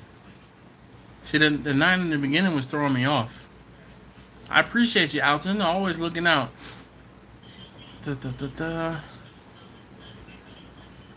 took 11 hours to get the pit ready. Wow. So, Marcus, how long had you been cooking on that pit? Like 6 months, maybe? A year? No, probably a year. Golly. 11 hours to get that thing ready? Jeez. Truck griller seems to have a good, seems good. I have the master built. Jesus. It's a light beer. Well, you know. Who the hell is poison on a cooking channel? Yeah. Gravity Fed Smoker is amazing. I'm new to the game, but the flavor of Gravity Smoke outputs is very close to real pit. Nice. 9 months. Jeez. I was guessing 6, and I'm like, wait, no, you've been cooking for longer, but you had the other, the ASF smokers, and then you outgrew the ASFs, and then you got that one. Like yelling bomb on a plane. Yeah, right? Right? When you're on, I have to drink beer and a shot of tequila with all of those fine cooks. Well, thanks, Gabriel. Victor says he's calling it a night. It's too damn hot, but off to my bedroom as working AC. Well, look, man, take your phone in there with you, and you don't have to comment anymore, but you can still listen. Just fall asleep to the sweet sounds of my voice, Victor. All right, so we're going to talk the rest of the evening this way so Victor can fall asleep. So, anyone else have anything else? Any requests? You know, it's like that movie phone guy. Hello, and welcome to Movie Phone. It's like, hello, and welcome to Making Victor Fall Asleep. Does anyone have any does anyone have any comments that they would like to read Victor to help him fall off to La La Land? Eric Joseph says, what's good, Dash? Having a cooker built brings some real flicker to the LA area. Nice. That's what's up. Terry says, later, Victor. Superior Records says, cheers, Dash. Thank you. Welcome to Ooh Love Radio. Well, it's like Love, Barbecue, and BS.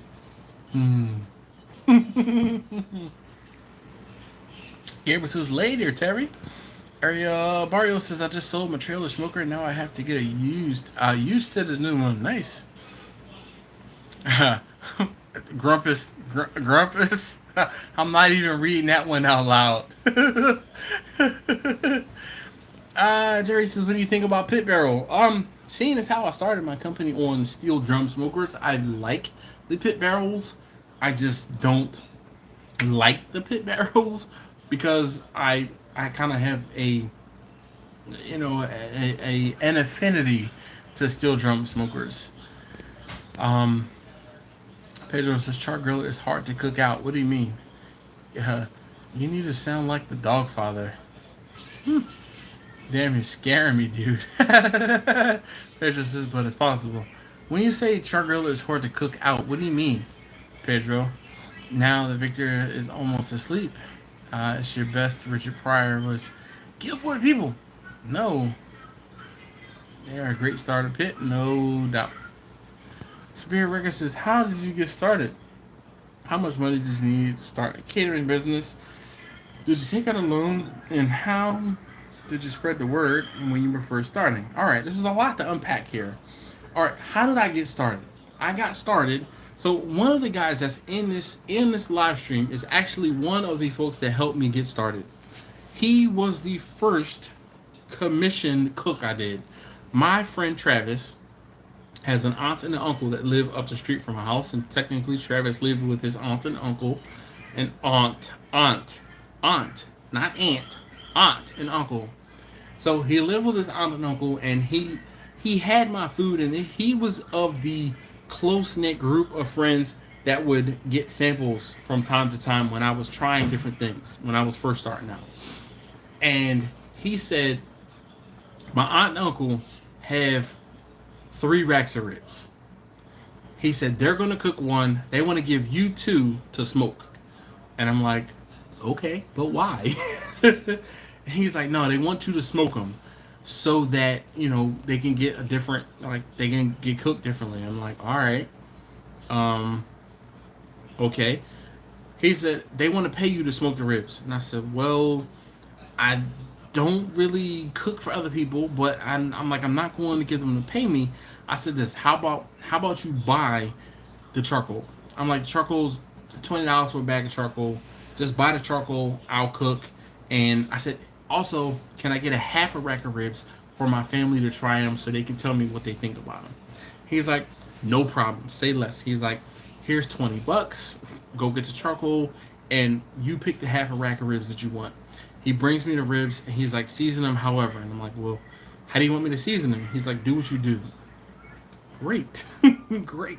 So I seasoned the ribs, I smoked the ribs, and his aunt and uncle loved the ribs. So he was the first person I actually cooked for hire for.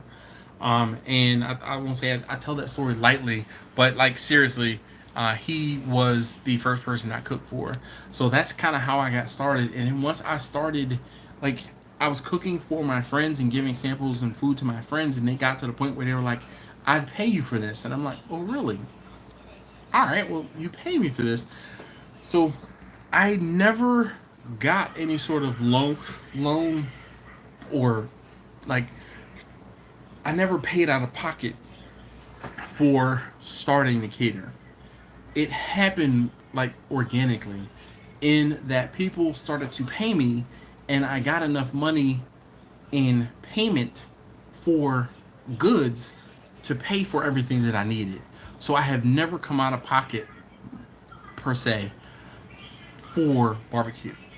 I did get to the point where I bought a smoker, but I did like, and the guy I bought the smoker from, he called it redneck financing, and that's the term he coined, and I've heard him say first.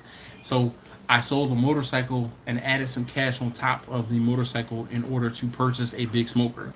Now, if I were going in it, right now, and if I were to start today and say, okay, I need to do X, Y, and Z. Like if I were to like set up a trailer, I know that I would need to take out a loan. So how much money would that loan be? I mean, you could probably say, all right, I might need $50,000. $50,000 might get you a $25,000 trailer, and then you have $25,000 in equipment. I don't know if that's shooting too low. I'm not there yet, but when I do get to that point, best believe I'll be talking about it. I know there's a couple of you guys here who have trailers and things like that, not putting you out there, but everybody's path to getting started is going to be different. And how did I spread the word when I was first starting? Instagram. But I started when Instagram was at its peak. and they allowed people to do not anything they wanted, but it's way different than now. Like, in order to post something and get people to see your stuff on Instagram, if you have a business account especially, you have to pay Instagram. I never did that. Yes, water. Gateway drum smoker is the bomb. All right. I saying okay. I say aunt, not aunt. All right. Uh, uh, well, see, he's in Hustler magazine after they were asking him to cook. Insert Angel singing here. Yep. Yep. Sure enough, that's pretty much it. Don't try to take too big of a crowd. If you don't have the equipment, keep it small and profitable enough for your needs. There you go, John. That is sage advice. All right, definitely. And that's the thing. Like, in the beginning, I was doing 2 and 3 cooks, like 2 or 3 cycles of cooks on the cookers I had, and I would get it done.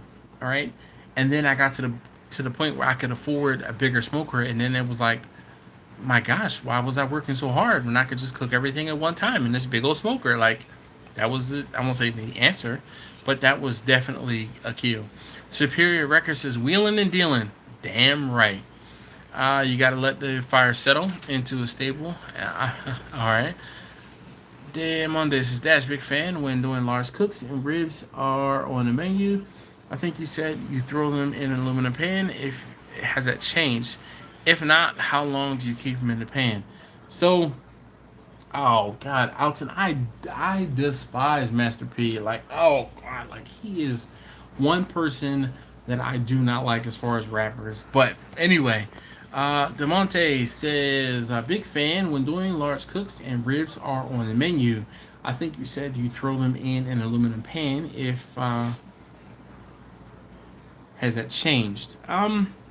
It has not changed, and the reason why I use aluminum pans for bigger cooks is because it makes it more manageable, and I'm not wrapping. When I was in Texas with Marcus, we wrapped X number of, I don't want to say thousand, but we wrapped each rack of ribs individually, and that is a lot of foil, and that is a lot of time.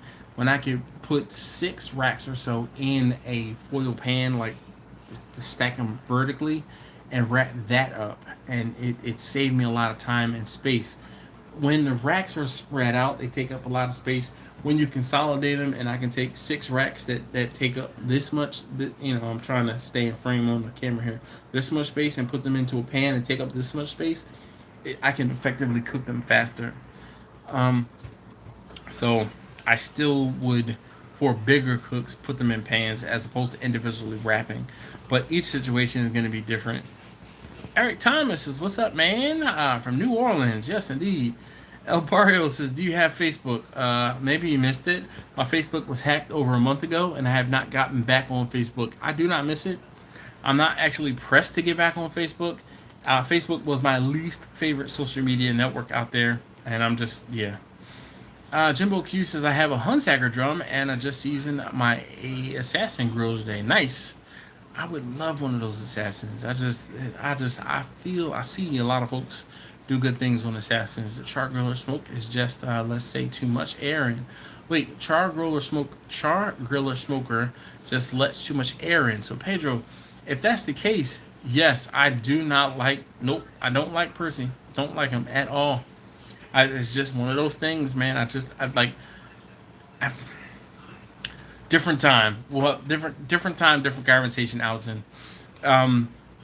So Pedro, if this char griller is letting in too much air, you might have to do some due diligence in sealing up those gaps.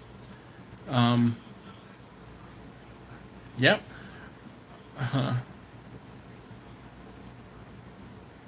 Wash. I don't say wash.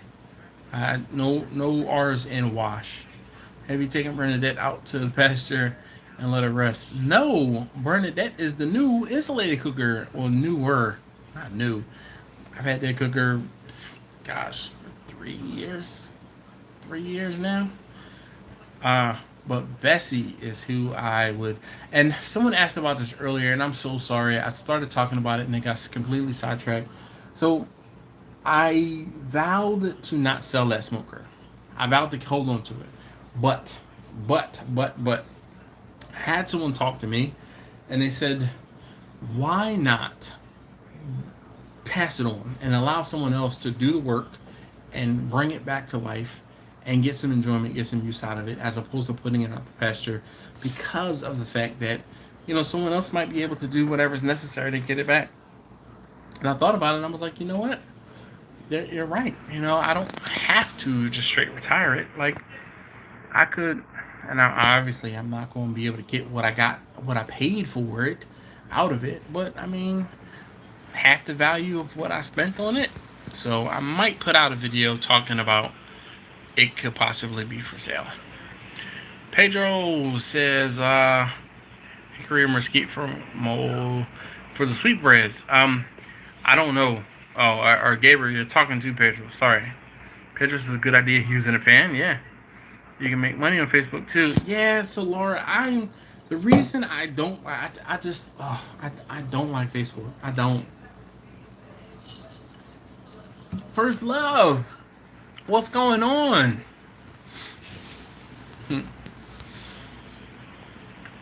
I was drinking what was in this jar, so I'm just gonna.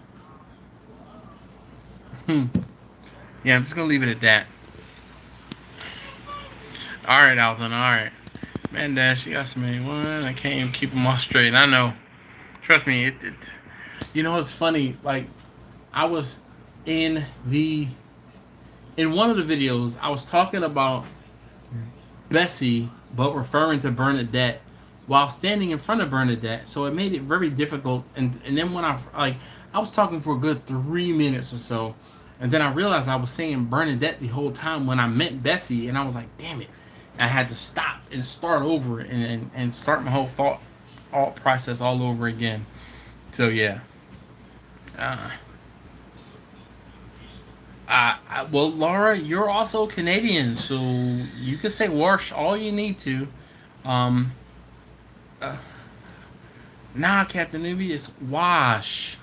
Wash. No R's in wash. Y'all get on me for saying water, so I can get on you for saying wash. That took like a lot for me to say it incorrectly about letting someone else bring it back to life. Well, Chris, I mean, yeah. Superhero Records says I left Facebook like 4 years ago. I hate that website. Yeah, I don't say hate. Like, I don't say hate. Captain Enemy says, I hope she doesn't see this. I'll pass all my old gear on to others. All right, Chris. Oh, did miss my first love. Yeah. Eric. There's another Eric says, I love my UDS, but not enough real estate to do bigger jobs. Want to have Keith replace the bottom. Keith? Kirk, maybe? Replace the bottom and give Bessie a new life. That's what I would do. So, Eric, I mean, it's really one of those things where, like I said, when I got that cooker, I said that cooker was going to stay with me forever. And someone talked to me and they said, you really should do the smoker justice. Let someone else have it. Let someone else do the work. And let someone else put it to good use. And, carry on a legacy. Grandpa says, my mom used to wash us kids' clothes all the time. Alan says, see, when Mrs. Dash come around, I know to be quiet. I ain't saying no wrong names anytime. Yeah. Get it from my mom. Wrench it off. Yeah, Marcus, he's from the city in Oklahoma, so I'm sure, that I definitely know what he's talking about when you wrench it off. Barrio says at the end of your videos, what does your daughter say? I keep missing it. She says, Mo Butter Baby. Mo Butter Baby. That's kind of an inside joke. She helped me do a dump cake. We did a dessert on the Traeger. And the whole thing was when we were cooking that dessert, that dump cake, the whole thing is the dump cake has pineapple, cherry, and cake, like a cake mix just dumped on top, right? But the key to making it good is to put butter on the top to make like a crust almost. And the whole thing was we put like 4 or 6 pats of butter on the top. And I'm like, nah, I think it needs more butter. And she was like, it needs more butter. And I'm like, oh, Steven, you still here? Can you hook him up? Can you hook him up with the it was the dessert video. It was making a dessert on the Traeger or something like that. Let me see. Maybe dessert. Wait, 2 S's. Because you want 2 helpings of dessert. Yep, there we go. It was called Easy 3 ingredient dump cake dessert on the Traeger Pro 22. So let's see here. There you go. Let's see if I beat Steven to it. I think I did. All right.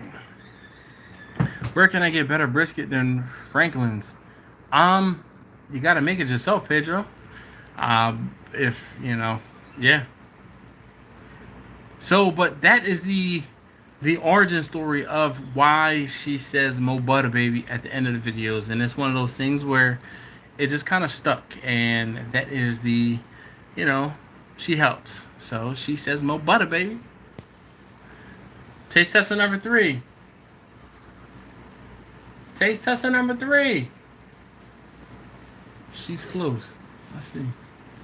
Taste tester number 3. Yes. Come here. All right, you know what I need. You know what I need. More butter, baby. You gotta say it correctly. More butter, baby. Come on, one more time. Hold on, into my earpiece. More butter, baby. All right. Thanks. So yeah, that was a fun video. And just because she helped, I included. It's just I just hate how everyone still sells all their stuff there, and I never find good deals. Yep. Listen, Mo butter, not Mo butter, not more. It's Mo, M-O, Mo butter. Alton. Rinse it off in the zinc. Oh man, Grumpus. My father-in-law still says zinc. Excuse me. My father-in-law still says zinc, and it's one of those things. So sinks used to be made of zinc, which is why that is a common thing. Sinks used to be made of zinc, so that is why it's a common thing. Yeah, buddy, dump cakes are the best. First Love, I have not looked at the equals anything aside from a couple clips here and there from Instagram. I am not a preseason guy, like off-season training camp. Nope, I don't watch until the season. Steven, thank you. Let's see. The kids is the GOAT. I always think out her saying "Mo butter, baby." Oh yeah, she does. She does a great job, and every now and again I can get her to say it. You know, I'm looking for the "Mo butter, baby" sticker. As you don't forget to check out the bowling shirt. Oh man, so I do have some "Mo butter, baby" stickers, just a limited quantity of them. Give me your go-to marinade that flavors meat to the damn bone, ribs, chicken, etc. So I don't do a whole bunch of marinating. I just don't. I ain't got time for it, to be honest with you. I like, crazy as it sounds, I go to the market and I find something on sale. Like seriously, I use that that is my challenge a lot of times. Like during the school year, my kid's school was almost literally right next to the market. So the whole thing was I would pick them up from school, I would go to the market, I would try to find something for dinner. Like I am the type of person I could go to the market 4 or 5 times a week and pick up what I was going to have for dinner that day. I won't say I don't think about it ahead of time, but I really don't. Like I want to be challenged, and I'll walk into the market and I'll say, okay, I have this particular thing that I want to cook tonight. Or it's like, all right, let's walk up and down this aisle and I'll find the protein. And then it's okay. If I find a protein and I have to go find something like a vegetable or a starch to go with it.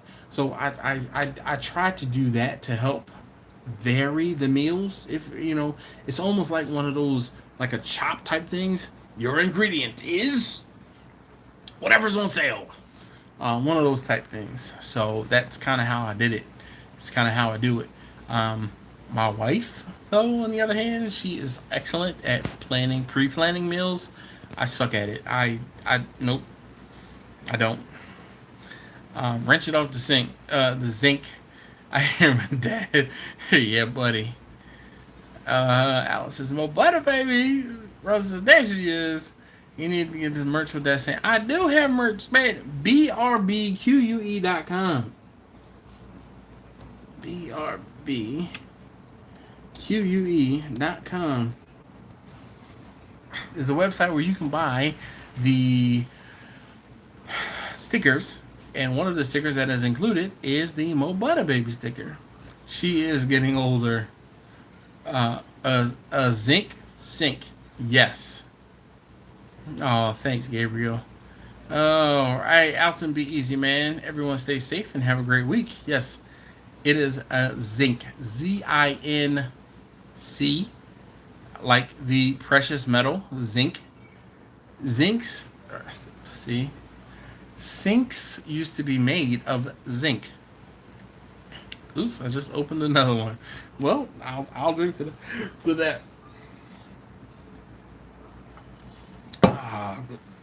Good night. Browns is good in Austin. Yeah, Marcus, definitely concur. Just don't ask Marcus to eat a whole bunch of brisket. Like after the second day of me being or third day of me being in Texas, in Austin, Marcus was like, I just want to bite. When we were sitting down at Brown's, I am like a pig in slop, and I am having the best time ever eating brisket from all these different places and eating. And Marcus is just like, and I'm like, this is the most brisket you've eaten in a long time. He's like, yep. And I'm like, the little teeny piece that he took off of the brisket was hilarious. But it's one of those things. I learned my lesson when I was in Texas early last year. In February of last year, I'm going to say hog wild, but I went crazy. We were at Valentino's, and we had Valentina's first. And I was like, oh, I want 2 brisket tacos, and I want a half a pound of brisket. And, after the brisket tacos and the brisket, I was like, like I can't eat another thing. And then we went to Style Switch. And I went to Style Switch and was like, can I have a slice of brisket? They looked at me like I was crazy, and I was like, "No, I just need like 2 slices of brisket. That's it." Like, I had 2 slices of brisket and some turkey, and they gave me like some onions and some pickles and other stuff like that. And I had like 1 bite and was like, "I'm so full, I can't even do anything." And that was my demise. That was the problem. If I knew what I knew now, what I knew then, I would have learned to say, okay, I need 2 slices, just 2 small slices so I can get a taste. We're doing a crawl. And they would have been like, oh, okay, cool. It's like if you're doing a bar crawl, you don't get 15 beers at your first bar.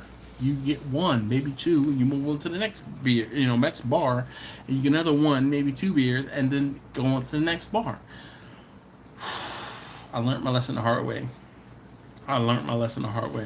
So, but hanging with me, Marcus was like, "Yo, this is goodness. There was a lot of brisket had." Johnny said, "I marinate religiously." Yeah, I feel honored to have a Mo Butter Baby stick or Uncle Bull. Yes, man. I'm about to say you got one. There's a couple folks out there that have them.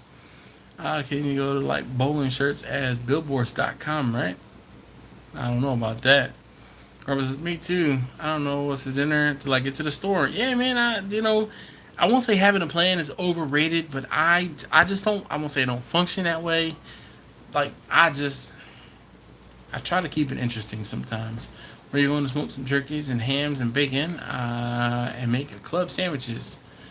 Roll Tide whenever you order that stuff up. So I feel bad when you guys ask me about cooking certain things, and then I kind of have to reiterate that I try and I'm mainly cooking for people who are paying me to cook. So if I get an order for some turkey, I'm cooking turkey. I actually had an order to smoke a turkey for not Thanksgiving, for July 4th. That was the last turkey that I did. I had a couple friends of mine. They were like, "Hey, can we get a turkey for July 4th?" I'm like, "Seriously?" They're like, "Yeah, can we get a turkey? We've been talking about and we haven't had a turkey in such a long time. We really want a turkey." I'm like, "Okay." I just so happen to have, if you know the story about me and not having enough turkeys, then you know why. I had an extra turkey and I had an extra turkey in the freezer. So I had an extra turkey, and yeah. Chris said I look for G-store sales all the time and then foolishly buy overpriced meat on the internet. I am not guilty of that. Like the way my wallet is set up, nah, man. We gonna, yeah. So nope. Terry Black's biscuit. Okay. Chris said I keep the freezer stocked. Nice. Oh snap! I'm gonna cool it. Corner bowling shirt market.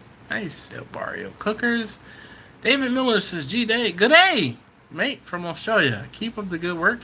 I enjoy watching your tips on running a barbecue business. Well, good day, Dave.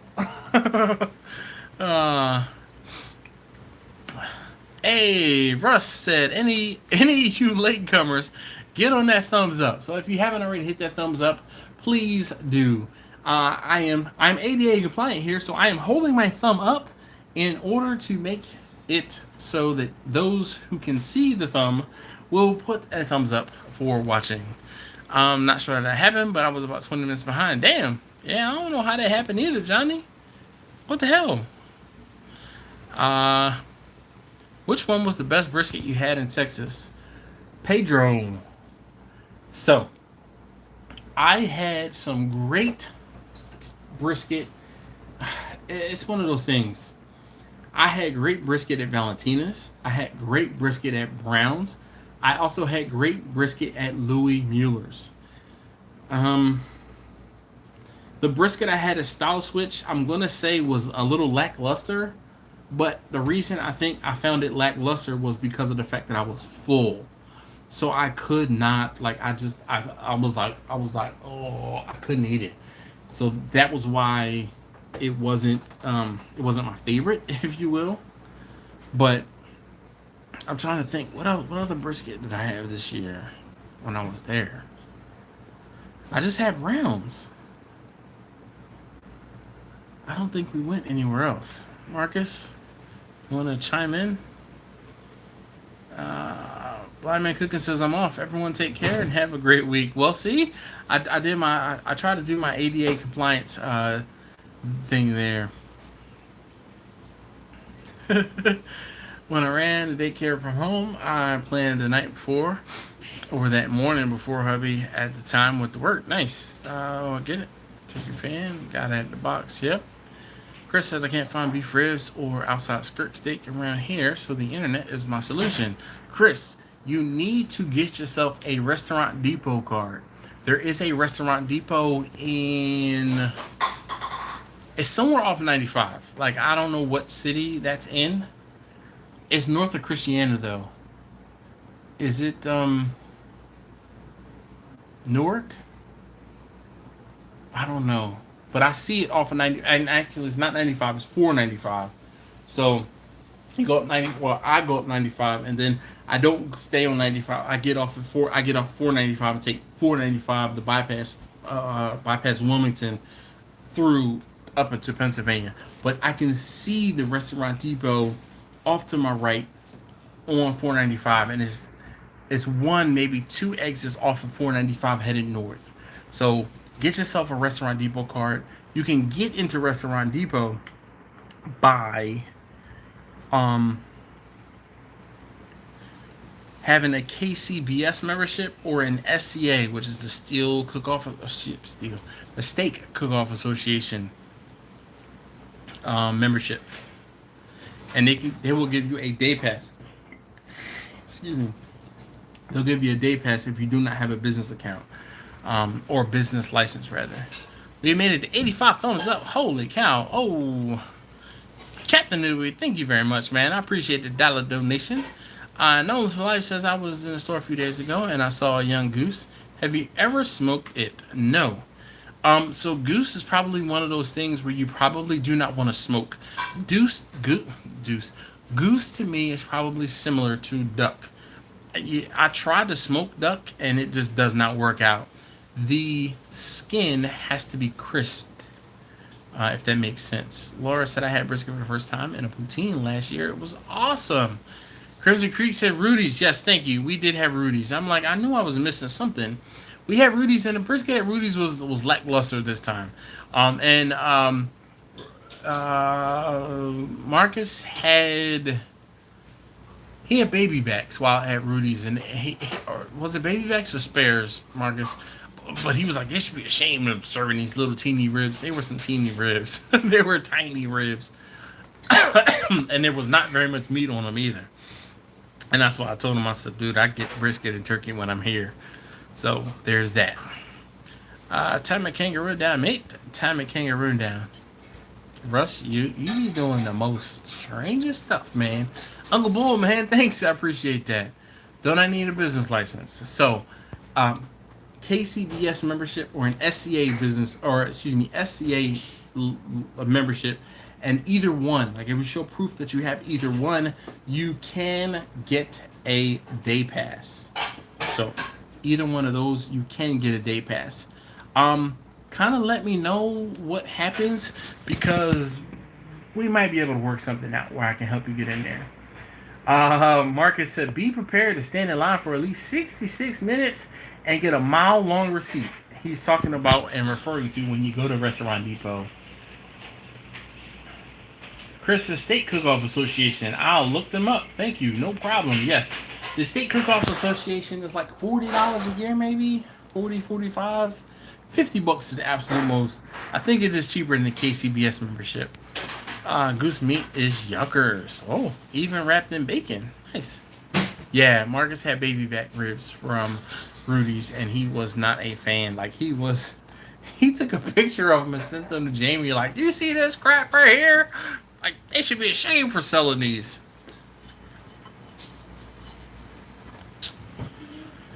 Oh, man. So, Jimmy, that's a good question. He says, as much brisket as you have cooked, which seasoning do you personally prefer? Texas style or your personal seasoning? I'm going to say my personal seasoning because it's a little more dynamic. But Texas style salt, pepper, / salt, pepper, garlic has I won't say a special place, but it's different. It just...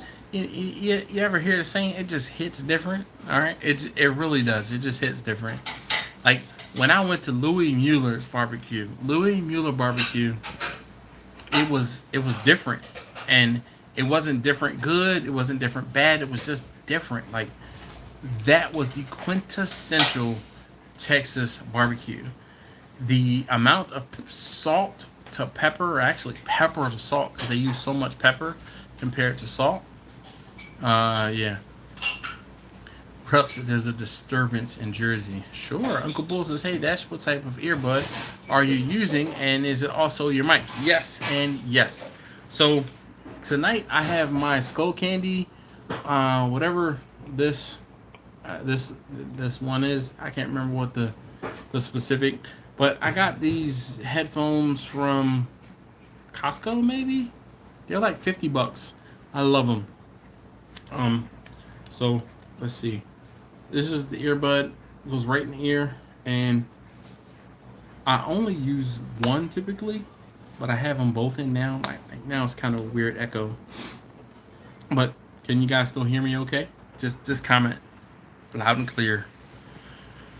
I have the pleasure of meeting a coworker. You ordered a goose. Huh, interesting, Russ. Changes. Diamante. Alright, so I'm going to take out the... Sorry. I'm putting it back into the case. So, Obviously, Bluetooth in this case is the charger for the headphones. So I'm putting it back into the case.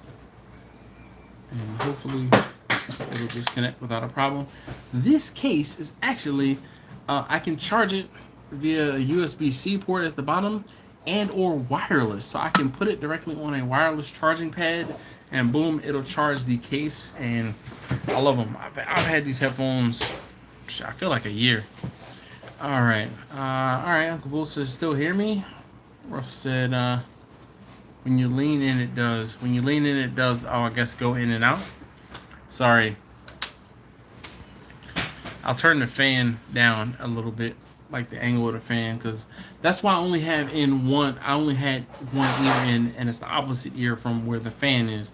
So the fan is blowing on this side, and I didn't want it to like hit the ear that way.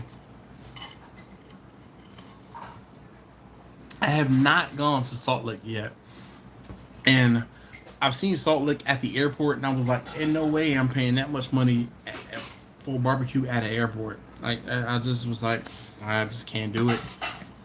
Not gonna be able to do it.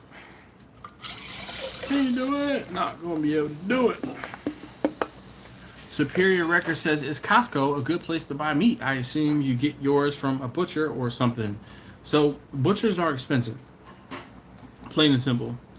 I'm running a business and I cannot charge enough to make it profitable for going to a butcher. Costco has certain meat that I can get at times, but Costco is it's typically like Sam's and Restaurant Depot for the, I won't say cheapest, but the lesser expensiveness for the lower price. Costco was higher than the Restaurant Depot and Sam's. A butcher is going to be even more than Sam's or Costco and Restaurant Depot.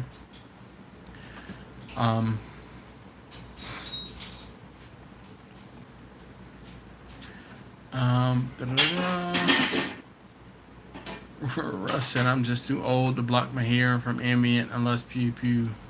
Look, I'm telling you, so that's why I usually only wear one in at a time. Like if I'm listening to music or anything like that, I'm fine. But so a few weeks ago, I drove down to Florida from Baltimore, and it was my wife, my mother-in-law, and taste tester number 3. We drove down to Florida, and they had music on and were talking amongst themselves in the van. I put my headphones in to block them out, and I was listening to my music like 12 hours, 13 hours down to Florida and back. It was great. I just and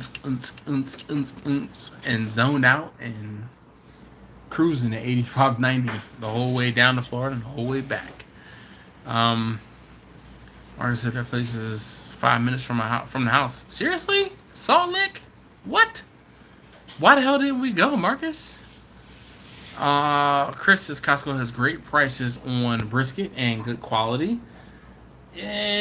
So Chris, the prices on brisket are relative. When you can go to Restaurant Depot, they're typically a little cheaper, and at Sam's they're cheaper still.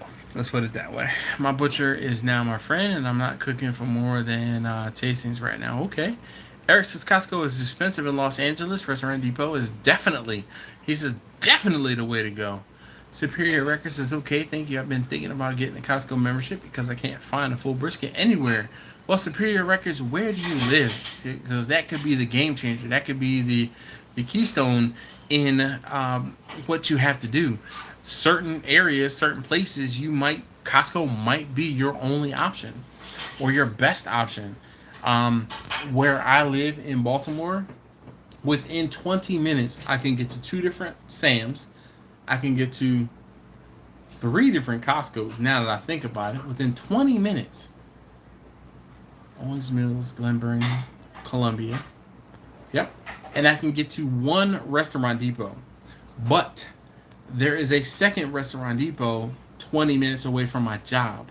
So if I'm proactive and I think about it ahead of time or in enough time, I can go to a Restaurant Depot on my way home from work. I'm gonna say not but on my way home from work, there have been times or are times when I will go to Restaurant Depot during my lunch and I can pick up things like during the winter, not during the summer, but during the winter when it's cool enough and I can let stuff sit in the trunk of the car for an hour before I bring it home.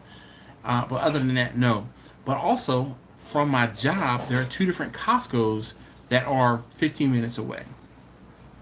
There's not a Sam's that is close to my job, but on my way home from work, I drive past the Sam's. So all of these things are within reach. And there's also BJ's, but I don't have a membership to BJ's because BJ's is the furthest away from all of the clubs. Chris is woohoo! Now an SCA member. Thanks again, no problem. So now what you do is you show them, you go to the Restaurant Depot, and when you walk in, you gotta stop at the front desk, right? And they're gonna try to get you to scan your Restaurant Depot card. What you do is you just show them your SCA membership and tell them you need a day pass, all right? You need a day pass, and they will write you out a temporary day pass or a temporary pass, and you can buy anything you want from Restaurant Depot. I would tell you the first time you go in there, just don't buy a whole bunch of stuff. Just kind of walk around, and you will be amazed at the things that you can buy from Restaurant Depot, and it's going to change your life, Chris. I'm just telling you now, it's going to change your life. And just as Marcus said, be prepared to stand in line. I want to see here to screech behind the... What? $3.49 seems good for Prime. $3.49 a pound for what?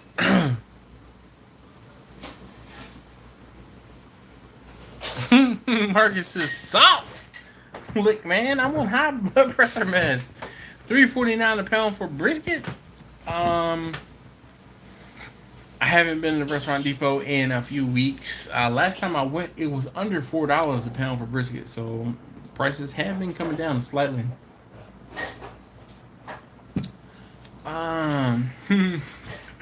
Superior Record says, I live in Washington State, aka Washington. Yeah, well, depending on where in Washington you are,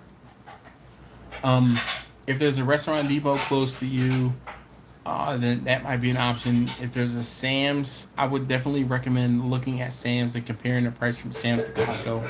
But if those are not options, then Costco might be your only option, and you get what you get, and you don't cause a fit. That's what we tell our kids.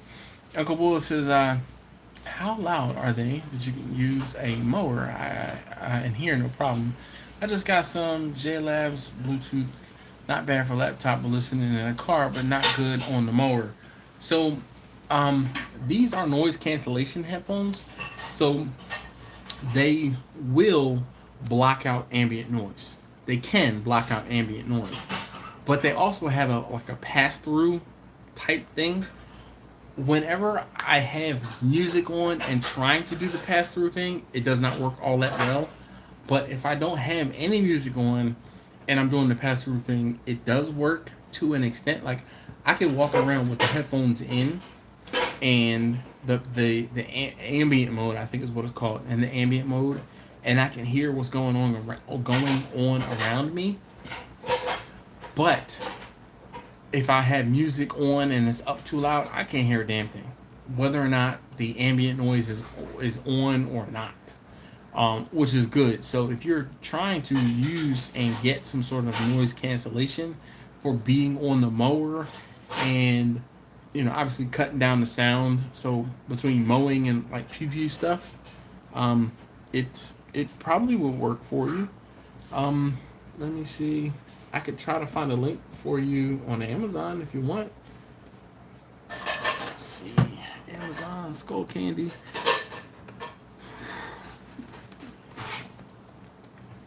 To the... Here they are. Indie Evo is the ones that I have.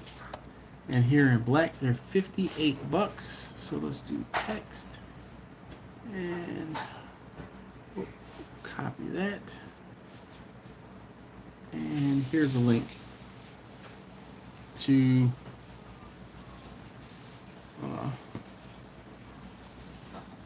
there's a link to the same exact headphones I have. I don't know what Uncle Bull. What phone type of phone do you have? I guess I'm hoping you have an Android phone. Russ said I'm not interested. Let's see. Cherry wood apple.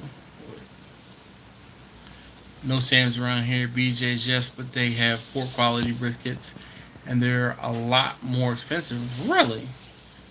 Where's the BJ's in Delaware? I guess the BJ's is in Wilmington, Chris. Chris said, "I'm afraid. I know me. I better start saving." Well, so here's the kind of the gift and the curse, Chris. When going into the restaurant depot, it is and will be overwhelming. I'm going to tell you now, it is and will be overwhelming because the people who are going in there are used to it, and they go in, they get what they need, and they're like spending thousands of dollars for restaurants and other things like that. You're gonna go in there like a kid in a candy store, and you could be like, and you're gonna get run over. What? Hold on 1 second. Hold on 1 second, guys.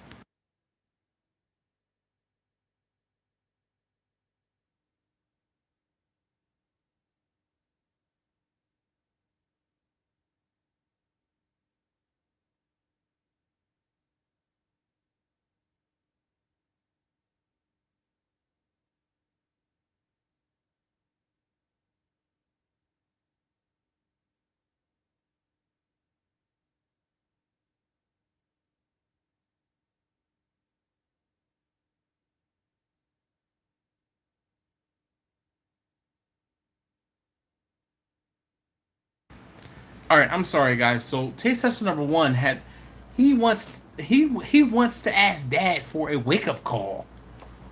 That's what it is. So set a reminder on your calendar and invite me to 7 a.m. wake up call. Yeah, because I'm gonna forget. You don't have what? You don't have what? So you create a reminder or an appointment on your calendar and you invite me to it. You have my email address. Figure it out. I'm teaching you how to fish right now. Or look it up. You don't want to got the fancy new iPhone. Yo, we still haven't gotten a box from Verizon to send the old phone back. Yeah. That phone has to go back. Okay. Do not destroy it or anything like that. Good. Take it out of your book bag and let's put it on the desk or something like that. Ooh, you could set it up on that phone probably.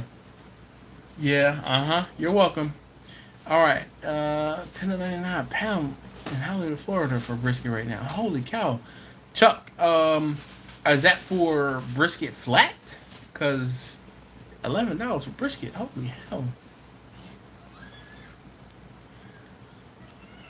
No problem, Uncle Bull.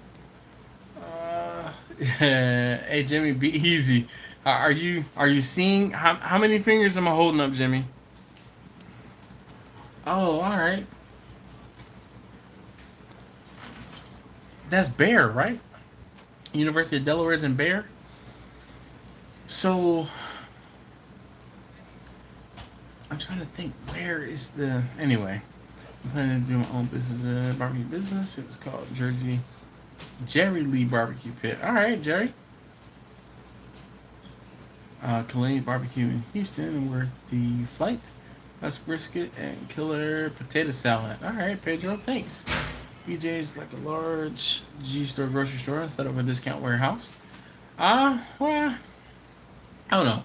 As a kid, my mom had a membership to BJ's. I won't say always, but she had a membership at BJ's. Where we were in Philadelphia, we used to drive out to the Northeast. It was like 25 minutes, 30 minutes to get to the BJ's. And we would do all of our shopping at BJ's and everything like that, and that was it. So when I got older, I was like, oh, I need a BJ's membership. But there was no BJ's near me. There was Sam's near me. So I was like, all right, well, we get a Sam's membership. because I won't say used to, but I knew the value in buying in bulk.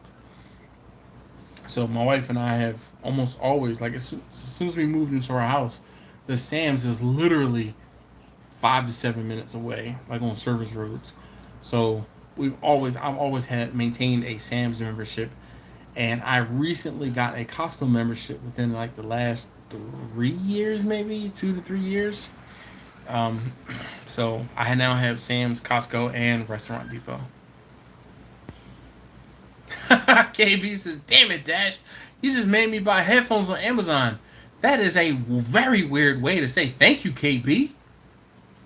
All right, listen. You know, it's one of those things I tell people all the time. Like, stick with me, man. Stick with me, kids. You know, I will never steer you wrong. I love these headphones. Like, seriously, I use these headphones, and there's a glimpse. I use these headphones to connect to my cell phone and also to my laptop. The only problem is once I connect one to the other, sometimes it causes problems connecting back. But that's kind of to be expected. I mean, these things are lovely. Pull it out of the case, and if it's connected directly to my phone, I mean, it connects within 3 to 5 seconds. It does not take very long. Oh, DMV barbecue, man. Listen. So, I am a firm believer. I grew up in the church, and I'm not very religious, but there are some things that I say and do that are biblical. One of those things is this. Now, I want y'all to listen. I want y'all to hear me. If you give a man a fish, he will eat for a day. If you teach a man to fish, he will live or eat for a lifetime. I've been drinking a little bit. But the whole thing is, the preface is, as opposed to giving somebody the information that they need, teach them how to get and use that information. That is the preface, the premise on all of my barbecue videos. I am teaching you how to fish with my videos. So, DMV barbecue, take that with you. Chuck said a whole brisket, not even choice. You don't have to use choice briskets, dog. Like, brisket was not the expensive, brisket is meant to be, I mean, choice is the preferred cut, but, I mean, some of them are not choice. Uncle Bull said 11 for brisket, better be some American Wagyu. Yeah, buddy. Better be nice to mama. She'll slap some, yeah, buddy. To the own barbecue business, it'll be called. Yeah, well, Jerry, I'm sorry. BJ's membership, Sam's, and Costco are better. Yes, indeed. I don't have BJ's any longer because of the fact that BJ's is just too far away. No problem, KB. They look like good. Yeah, I like them a lot. I've had these headphones for quite a while. Heated beer brush, and if so, how do you like it? Yo, I love that heated beer brush. I don't do it every single day just because sometimes I'm not, like, it takes a couple moments to heat up the brush, but like if I have something major going on, I'm like, okay, I gotta heat up the brush before I head out, and I'll do my beard, but I don't put the heat on it every single day. But I mean, I still love it. Beer brush still works.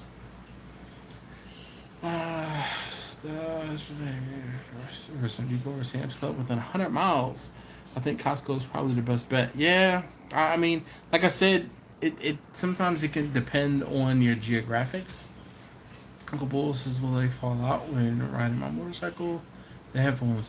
I don't think so, but I will tell you do you have a full face helmet, or I'm sorry, I'm probably covering up the mic. Do you have a full face helmet, a 3/4, or like a peanut shell helmet? Because this thing, I mean, it's still there. I'm sorry for the shaky noise. I'm sure you probably experienced. I don't know what. I saw Uncle Bull recently. You were driving on Route 66. Was that what you were doing, or riding on Route 66? I don't think they would fall out, but it would probably be contingent upon what type of helmet you had. If I had on a full face helmet, it would push on the headphones. If anything, I would probably use some sort of like communication device. Like I used to have what was that thing called? It was an X10 something. Oh man, what was that called? But you put speakers inside of your helmet. But that was also like 20 years ago. I feel like 15 years ago. Could be angels. I've been to both Franklin's and Killian's. I'll be going back to Killian's first. All right. Choice brisket is better than some prime. Yeah, man. What's the oil dash? 109 itchy. What's the oil? I've been using a couple different oils lately. Do the choice beef really make a difference? I don't think so. First love. I typically find that the fattier brisket is not always better. So if you have a prime brisket, which is supposed to be fattier or better, I haven't found that that goes better with a brisket when it comes to brisket. Like I haven't seen any value add. Like I have cooked prime at the same time I've cooked choice, and I was hard pressed to tell the difference between the two. So for me, if I had to choose between prime and choice, I'm gonna almost always choose choice because it's cheaper. The way you cook brisket is the method that takes that tougher, rougher cut and it makes it good the way that it is. That's kind of inherently the I don't say problem, but the point of using brisket.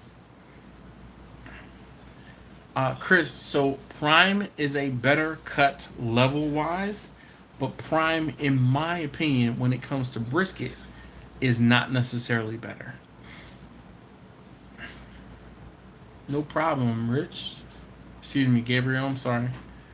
No helmet in Illinois.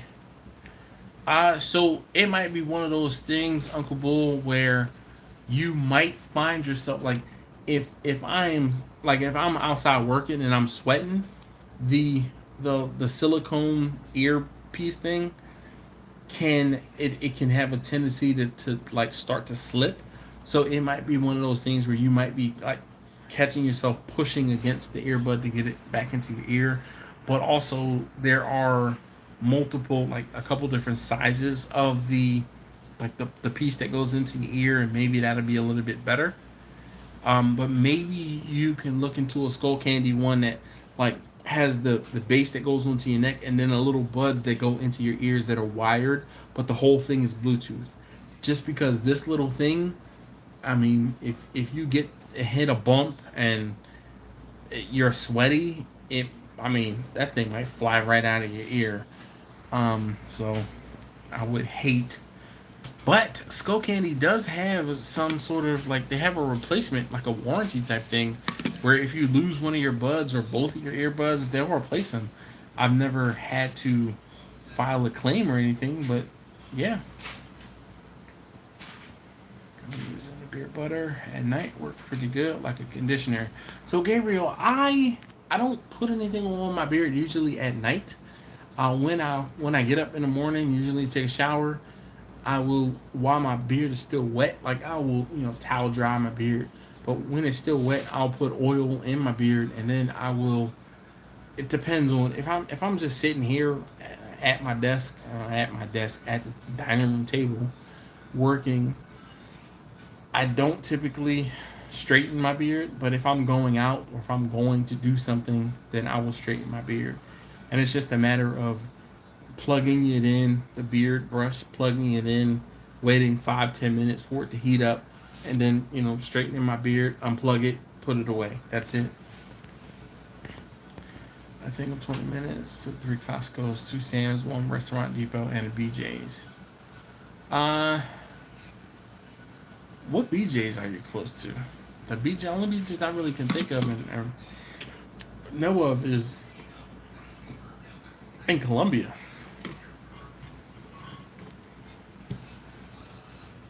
Oh, you probably live closer to the BJ's in PG County. And you probably live closer to the restaurant depot in PG County too. The 3 Costco's I'm thinking of. Yeah, anyway. Uh, Technique trumps meat grade. Yep. I'm gonna go long. Gotta find myself.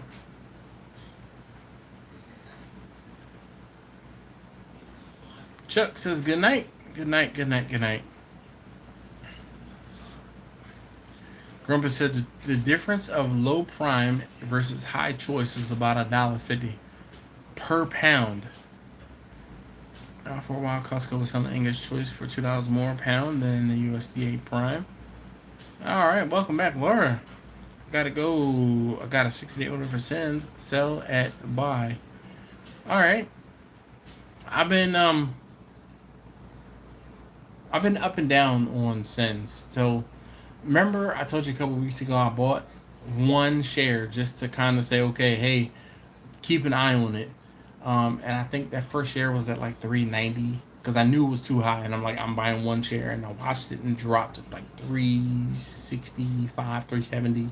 I bought another share, and it recently dropped under $3, and I was like, all right, I'm gonna buy another share too. Just kind of, I'm gonna say the leftover when I bought something else, but it's one of those things where I think it's going down even further. Like it's probably going to get back down to $2, and then they're going to have a press release or like some sort of big news, and it'll pop up over $4, maybe even $5 if we're lucky. So I've just been watching it. I'm not ready to commit to buying any more shares just yet. It's still too close to $3. It's going down. I mean, at least $2.50. I'm hoping it's going to get under $2. So no. Yep, Chris. I'm trust. If you say you're in Christiana, I know exactly where. Me and 95 go back like peas and carrots, man. I could tell you almost anything up and down 95 from. I won't say damn near, but like from Myrtle Beach to. Let's see. What do I know really well up 95? Like up to Connecticut, give or take. Like seriously, I won't say I traverse it a lot, but I do. I do a lot of driving up and down 95, especially from Baltimore to Philly.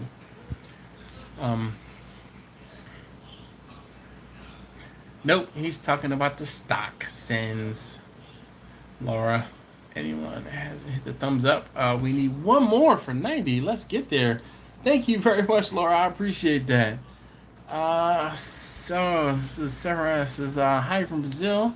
I like you a lot. That could say, aro o Brasil cario. So, brasileiro, brasileira, tudo bem? Ok? Eu falo pouquinho português. And I know I said that wrong because poquito is Spanish.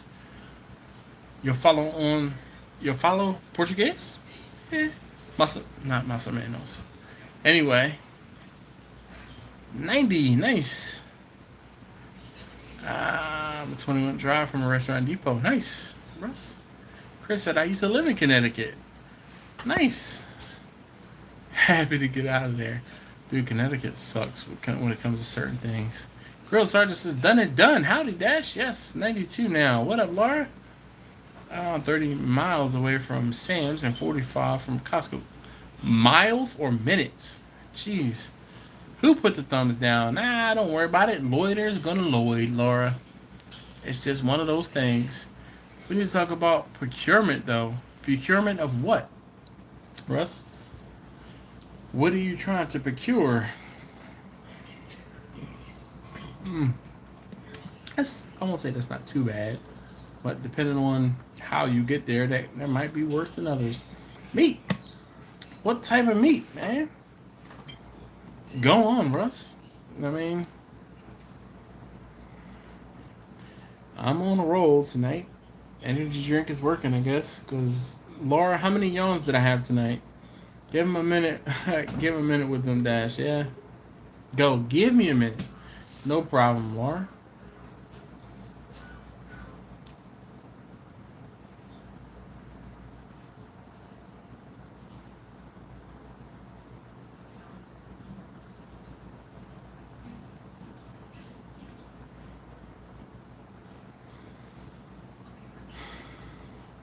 I wasn't 4.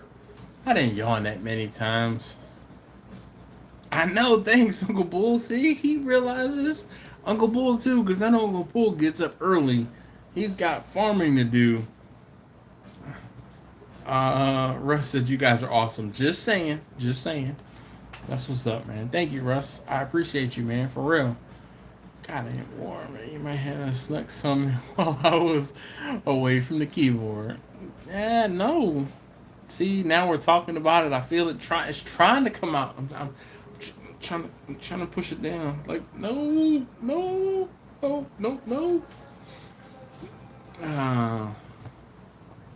So Russ, what else about procuring meat are you do you have questions about?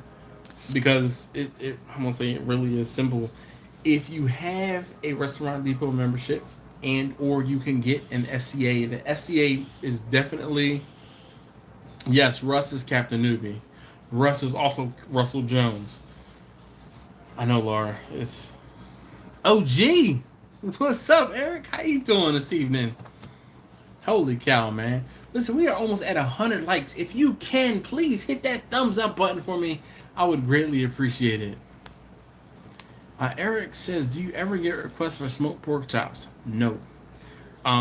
If someone says, hey, can you smoke some pork chops for me? I tell them pork chops is not something that you want to smoke.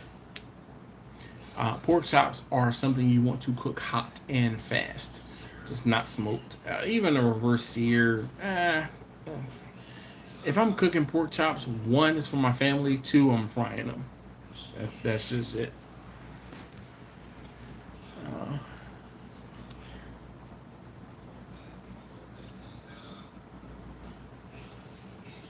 So pork steak is different than a pork chop.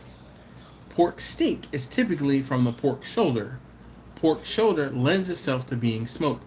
Pork chops do not. I feel like I'm talking like this, but that's not really what my intentions were. Alright. Well, I've been into and I can ask a friend to go to, but I'm not really incorporated per se. Well, Russ, so what you need to do is look into an SCA membership. I wish it was some sort of referral type thing, man. Like, seriously. The Steak Cook-Off Association. Like I said, I think it's, well, Chris, how much was it? Was it $40, $45, $50 for an annual membership? And that annual membership, you show them your card, your SCA number, and that will get you into a Restaurant Depot. You get a day pass. I know that Big Steve, who is around Chicago, he went into Restaurant Depot so much in his area, he got to know the people at the front desk, and they were like, listen, we're tired of giving you day passes, we're going to give you a card. And that's how he was able to get a card, so he doesn't have to stop and show him his SCA membership number or KCBS membership number every single time. He has a card, he goes in, boop, and it's like you scan your card and you open kind of a transaction, and then when you get to register, they scan your card again and you pay for your stuff and you walk out the door. Eric says, I feel you. Easy to join. He said $40. Thanks, Chris. I appreciate you. Should do a book to sell online. Oh, Laura says you should do a book to sell online, Dash, about that kind of stuff. Yeah. Have the newbie says SCA done. Thank you. I should. I mean, shoot. Just think about it. If I charged you $1, let's say, how to get an SCA, how to get a Restaurant Depot membership without having a business. How to get into the Restaurant Depot without having a business. Maybe that's a great idea, Laura. You know what? Maybe I'll set up some sort of paywall and figure out like how to charge $2 maybe, and I'll give you the answer. Maybe that could be a sustainable thing. But I mean, or you could just come to the live streams and I'll tell you how to do it for free. There's 2 of you guys who signed up for the SCA tonight. Damn it. I wish I had some sort of referral. Can we get Dash to 100 thumbs up, peeps? I don't like to rely on others. Yeah, Russ, I know how that goes. 5 away, or 5 now. Oh, 5 people who have gotten SCA memberships.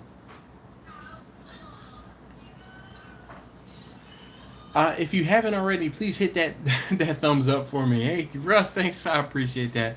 You can write and sell on Amazon where I'm going to sell mine. Yeah. Pour in the 1942 and watching Dash. All right, Gary, that's what's up, man. Self-publish. Yeah. So, Laura, it's so funny. Don't tell anybody, but I started talking about a book years ago. And I have not finished it. I suck when it comes to like writing and finishing certain things. Certain projects I finish, but other projects it just does not work out very well. Anyway, yeah, there's that. Mike. How can I get an SDSBBQ sticker? I need that, Eric. All right, well, here's the thing.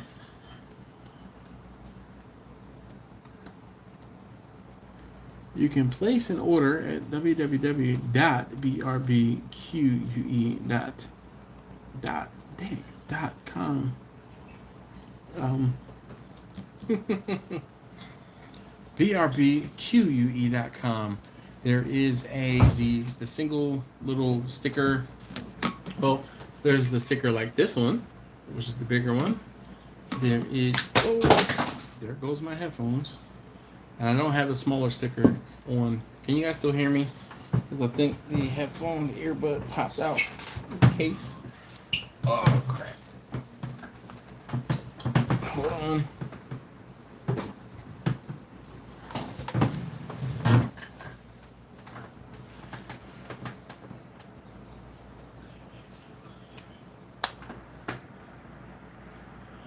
All right.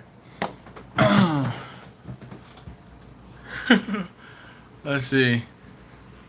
Well, that's doing 3 or 4 stories. Book each story is like 15,000 words. Holy cow, Laura! I know, got the newbie. That's the problem.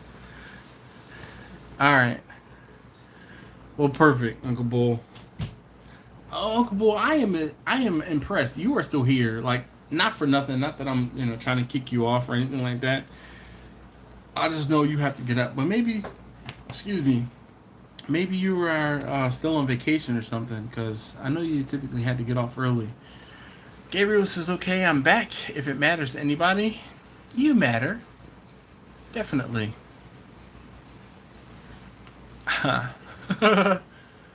Laura is awesome. Like, for real. She is a rock star for sure. For sure. Oh, man.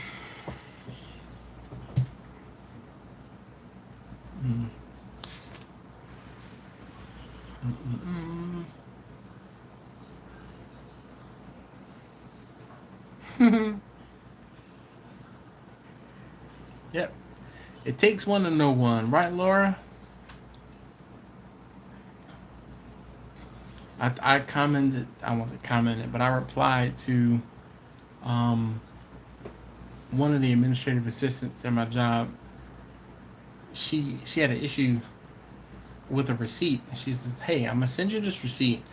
Can you send it to yourself and then send it to me as a PDF so that I can, basically so she can get reimbursed? I'm like, okay, sure, no problem. Within 2 or 3 minutes, I did everything she needed and sent it back to her.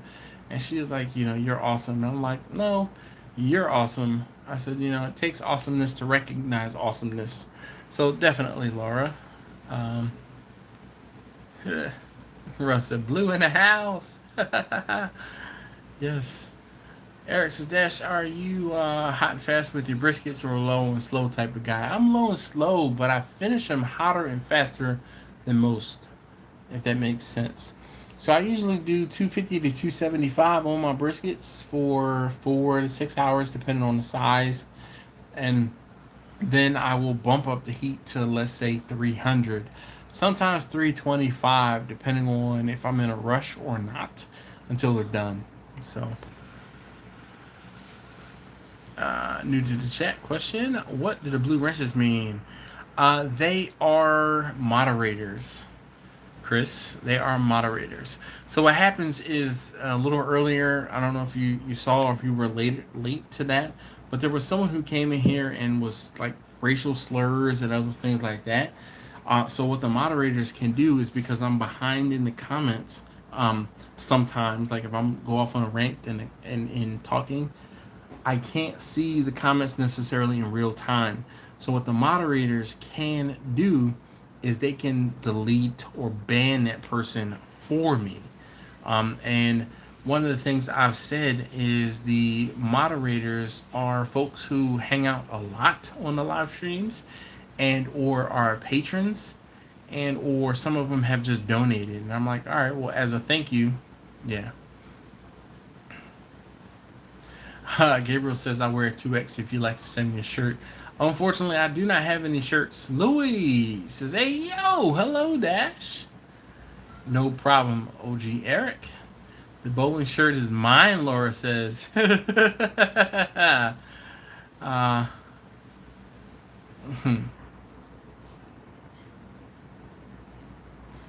Yeah, I don't quite know how to.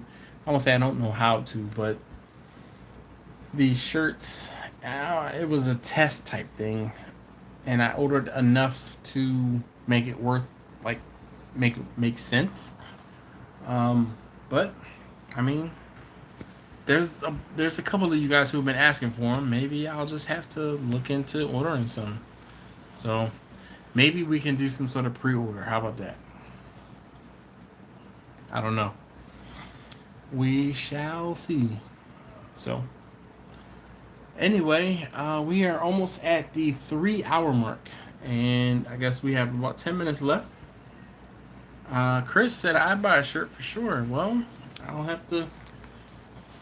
Marcus, Jamie, you guys fall off, or are you still on? Might have to figure out,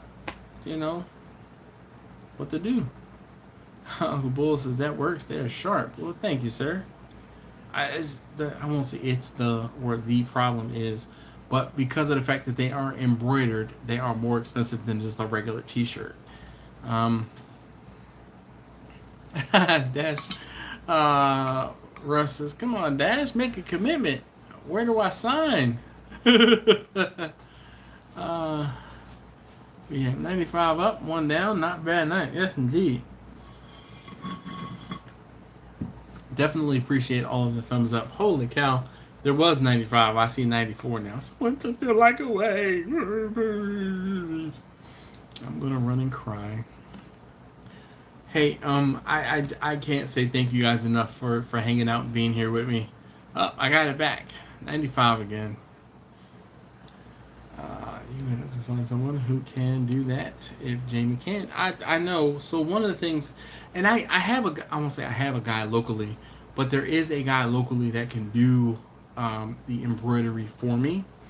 It's just a matter of finding the same or similar shirt. So I know Jamie obviously has a connection to get these shirts. And if you guys want them to be the same or similar, then that would be my best bet, is to go through the same supplier.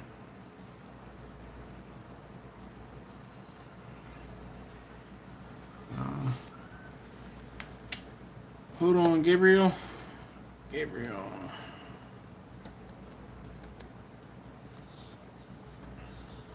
I'm not going to read it out loud because I know what it is.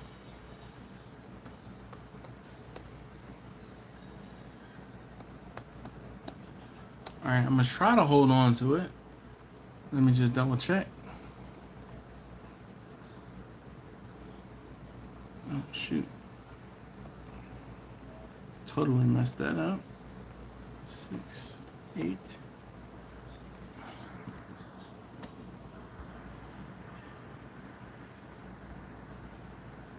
Alright, Gabriel. I won't say expect a text message, but I'll try to text you. Yeah. Grandpa says, did you ever purchase shirts and have them embroidered, or was the shirt supplied by the embroiderer?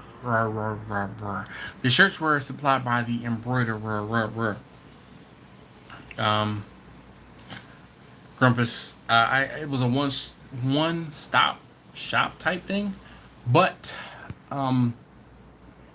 like seriously, if I am not against it.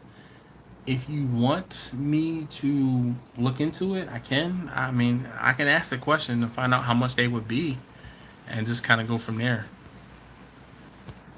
Gary says, just off work, I was so slow on the thumbs up. Well, all right, we got 97. I'm still showing 96. I still see 96. Chris is so close. Either have to go to Texas to pick up a smoker in March or have it shipped. What do you think? I say go, man. It's a hell of a story in traveling to Texas to pick up a cooker. I mean, just for the share, I'm a fan of driving. Just uh, you know, seeing the sights, smelling the smells, and the travel. Like, I say go get it. Eric says, you the man, Dash. Help me take the lead. Well, thank you. Uncle Bull says, come on, 3 more peeps. All right. Steven says, dang it, I wanted to be the one to give you that 100th. But, thumbs up, but 96 it is. Well, thank you. I appreciate it, Steven. Captain Newbie says, bowling shirt. Oh, thanks, Laura. She says, I love them. They look sharp. Everyone says, I for sure want a ball cap. I don't do any sort of hats, man. I don't like, I can't wear. All right, so, Marcus gave me this hat when I was out there. And so, do you see how much, like, this hat is hanging on for dear life. This is a snapback. And it is, oh, it's tight. And the reason why is, I talk about it. I only do fitted hats, right? The whole reason I only do fitted hats is because I got the hot dog pack like popping out in the back of my head. So I don't do snapbacks. Like, I don't. I only do fitted hats to quell the hot dog pack. Yeah, only fitted hats. And then, you know, a lot of times I turn them around this way so that when I am on camera, you can still see my face. The bill doesn't hide or put a shadow on my face. So I use the bill for shadowing my face when I'm out in the sun, but when I'm on video, I typically turn my hat around, and that's why. But I'm not gonna say I'm not gonna do a hat, but I don't know. Eric says I need a shirt too. Mike said, what new cooker? I don't have a new cooker yet. Grubba says I'm considering a fashion line. Chris says shipping to LSG from Texas is expensive. Gabriel says Dash is a great person. Well, thank you. Get one made out of a propane tank. You know, how do I get one made out of a propane tank? I mean, it's not get one made. It's, you know, how about, I don't have a budget for that. Chris is huge and crazy heavy item and packaging. Yeah, buddy. Oh, I still see 99. I see 99 likes. Eric says that's wisdom. What's wisdom? Talking about driving to Texas. You would really enjoy meeting Chris and his wife when you pick up your smoker. They're awesome folks to do business with. Grumpa says, I drove to Pennsylvania last week, 2 hours each way to pick up crap I shouldn't have bid on. Russ, from where? Where did you go to pick up stuff from? Did you go to Meadow Creek? No problem, Gabriel. The small pellet cooker is 400 pounds without the packaging. Holy cow. I still only, well, now I see 98. I ordered from AJ's Custom. Oh, okay. I've seen better, but I just had one made. I don't know if I'm going to propane tank. He spent 45 grand on it. Damn. 45 grand on a 500 gallon? There's no way. No way. Russ, where did you go? Potterstownish. Like Pottstown, you mean?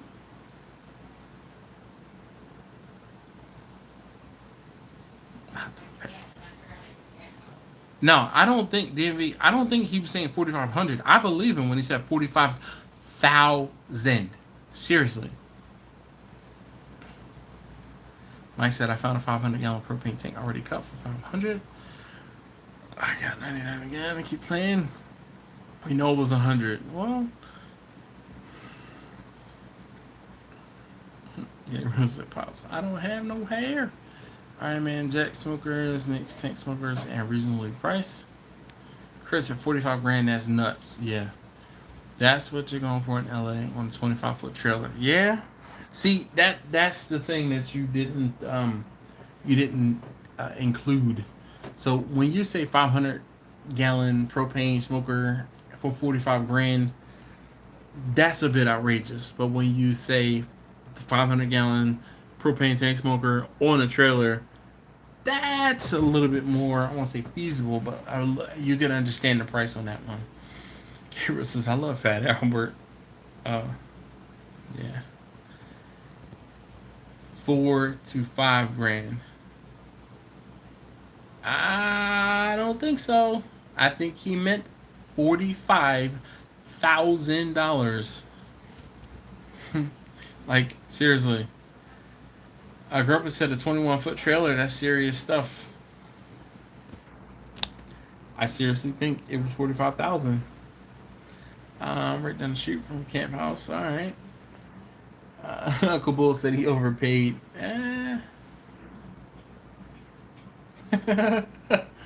Laura says, put that one back. Jeez. Come on. I would love to get, I won't say get to, but stay at 100 likes. That would be dope. That would be awesome. So, you know what? Just want to take a moment to say thank you to you guys who are still here. And those of you guys who maybe have just joined, I am at over the 3-hour mark. Mokes makes. Where's that going? I'm kind of punch drunk at this point, but yeah, just want to say thank you. If you have not already, hit that thumbs up button for me. I would greatly appreciate it.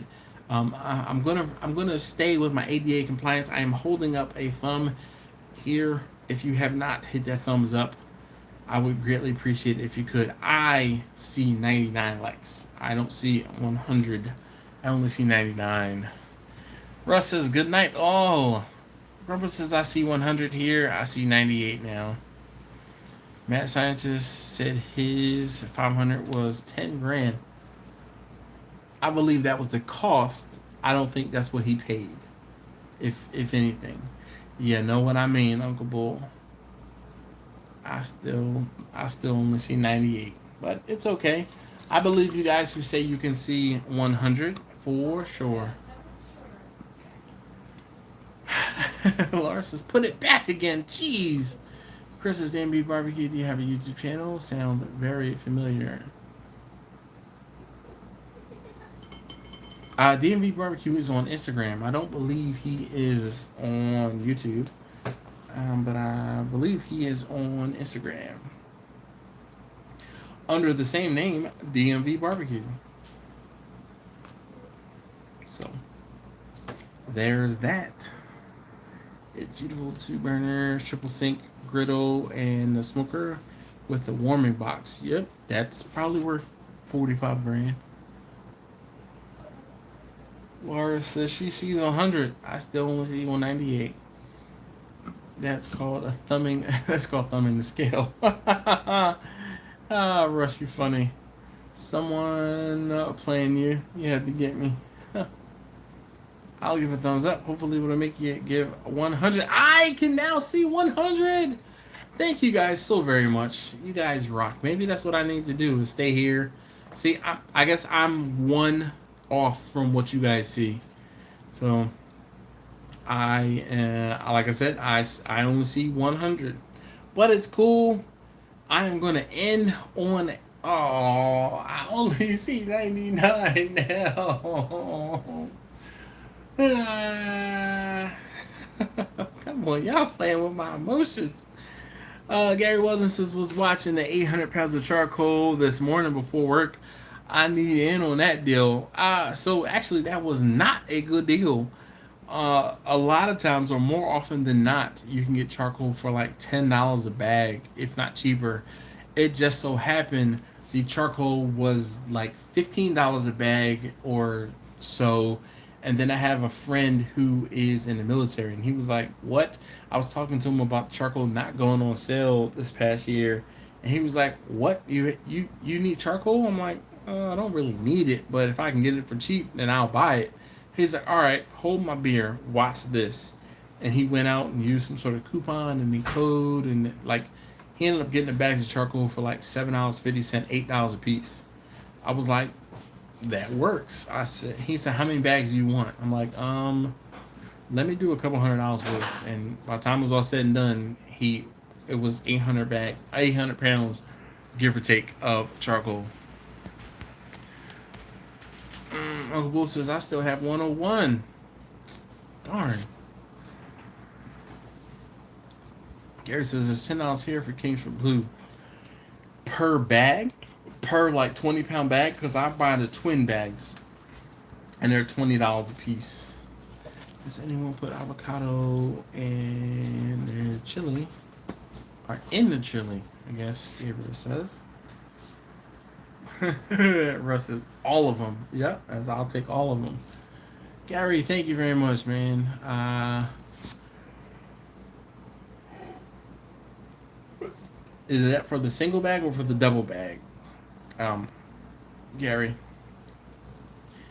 Baby, come on back. You can't blame it all on me. Yeah, that's alright.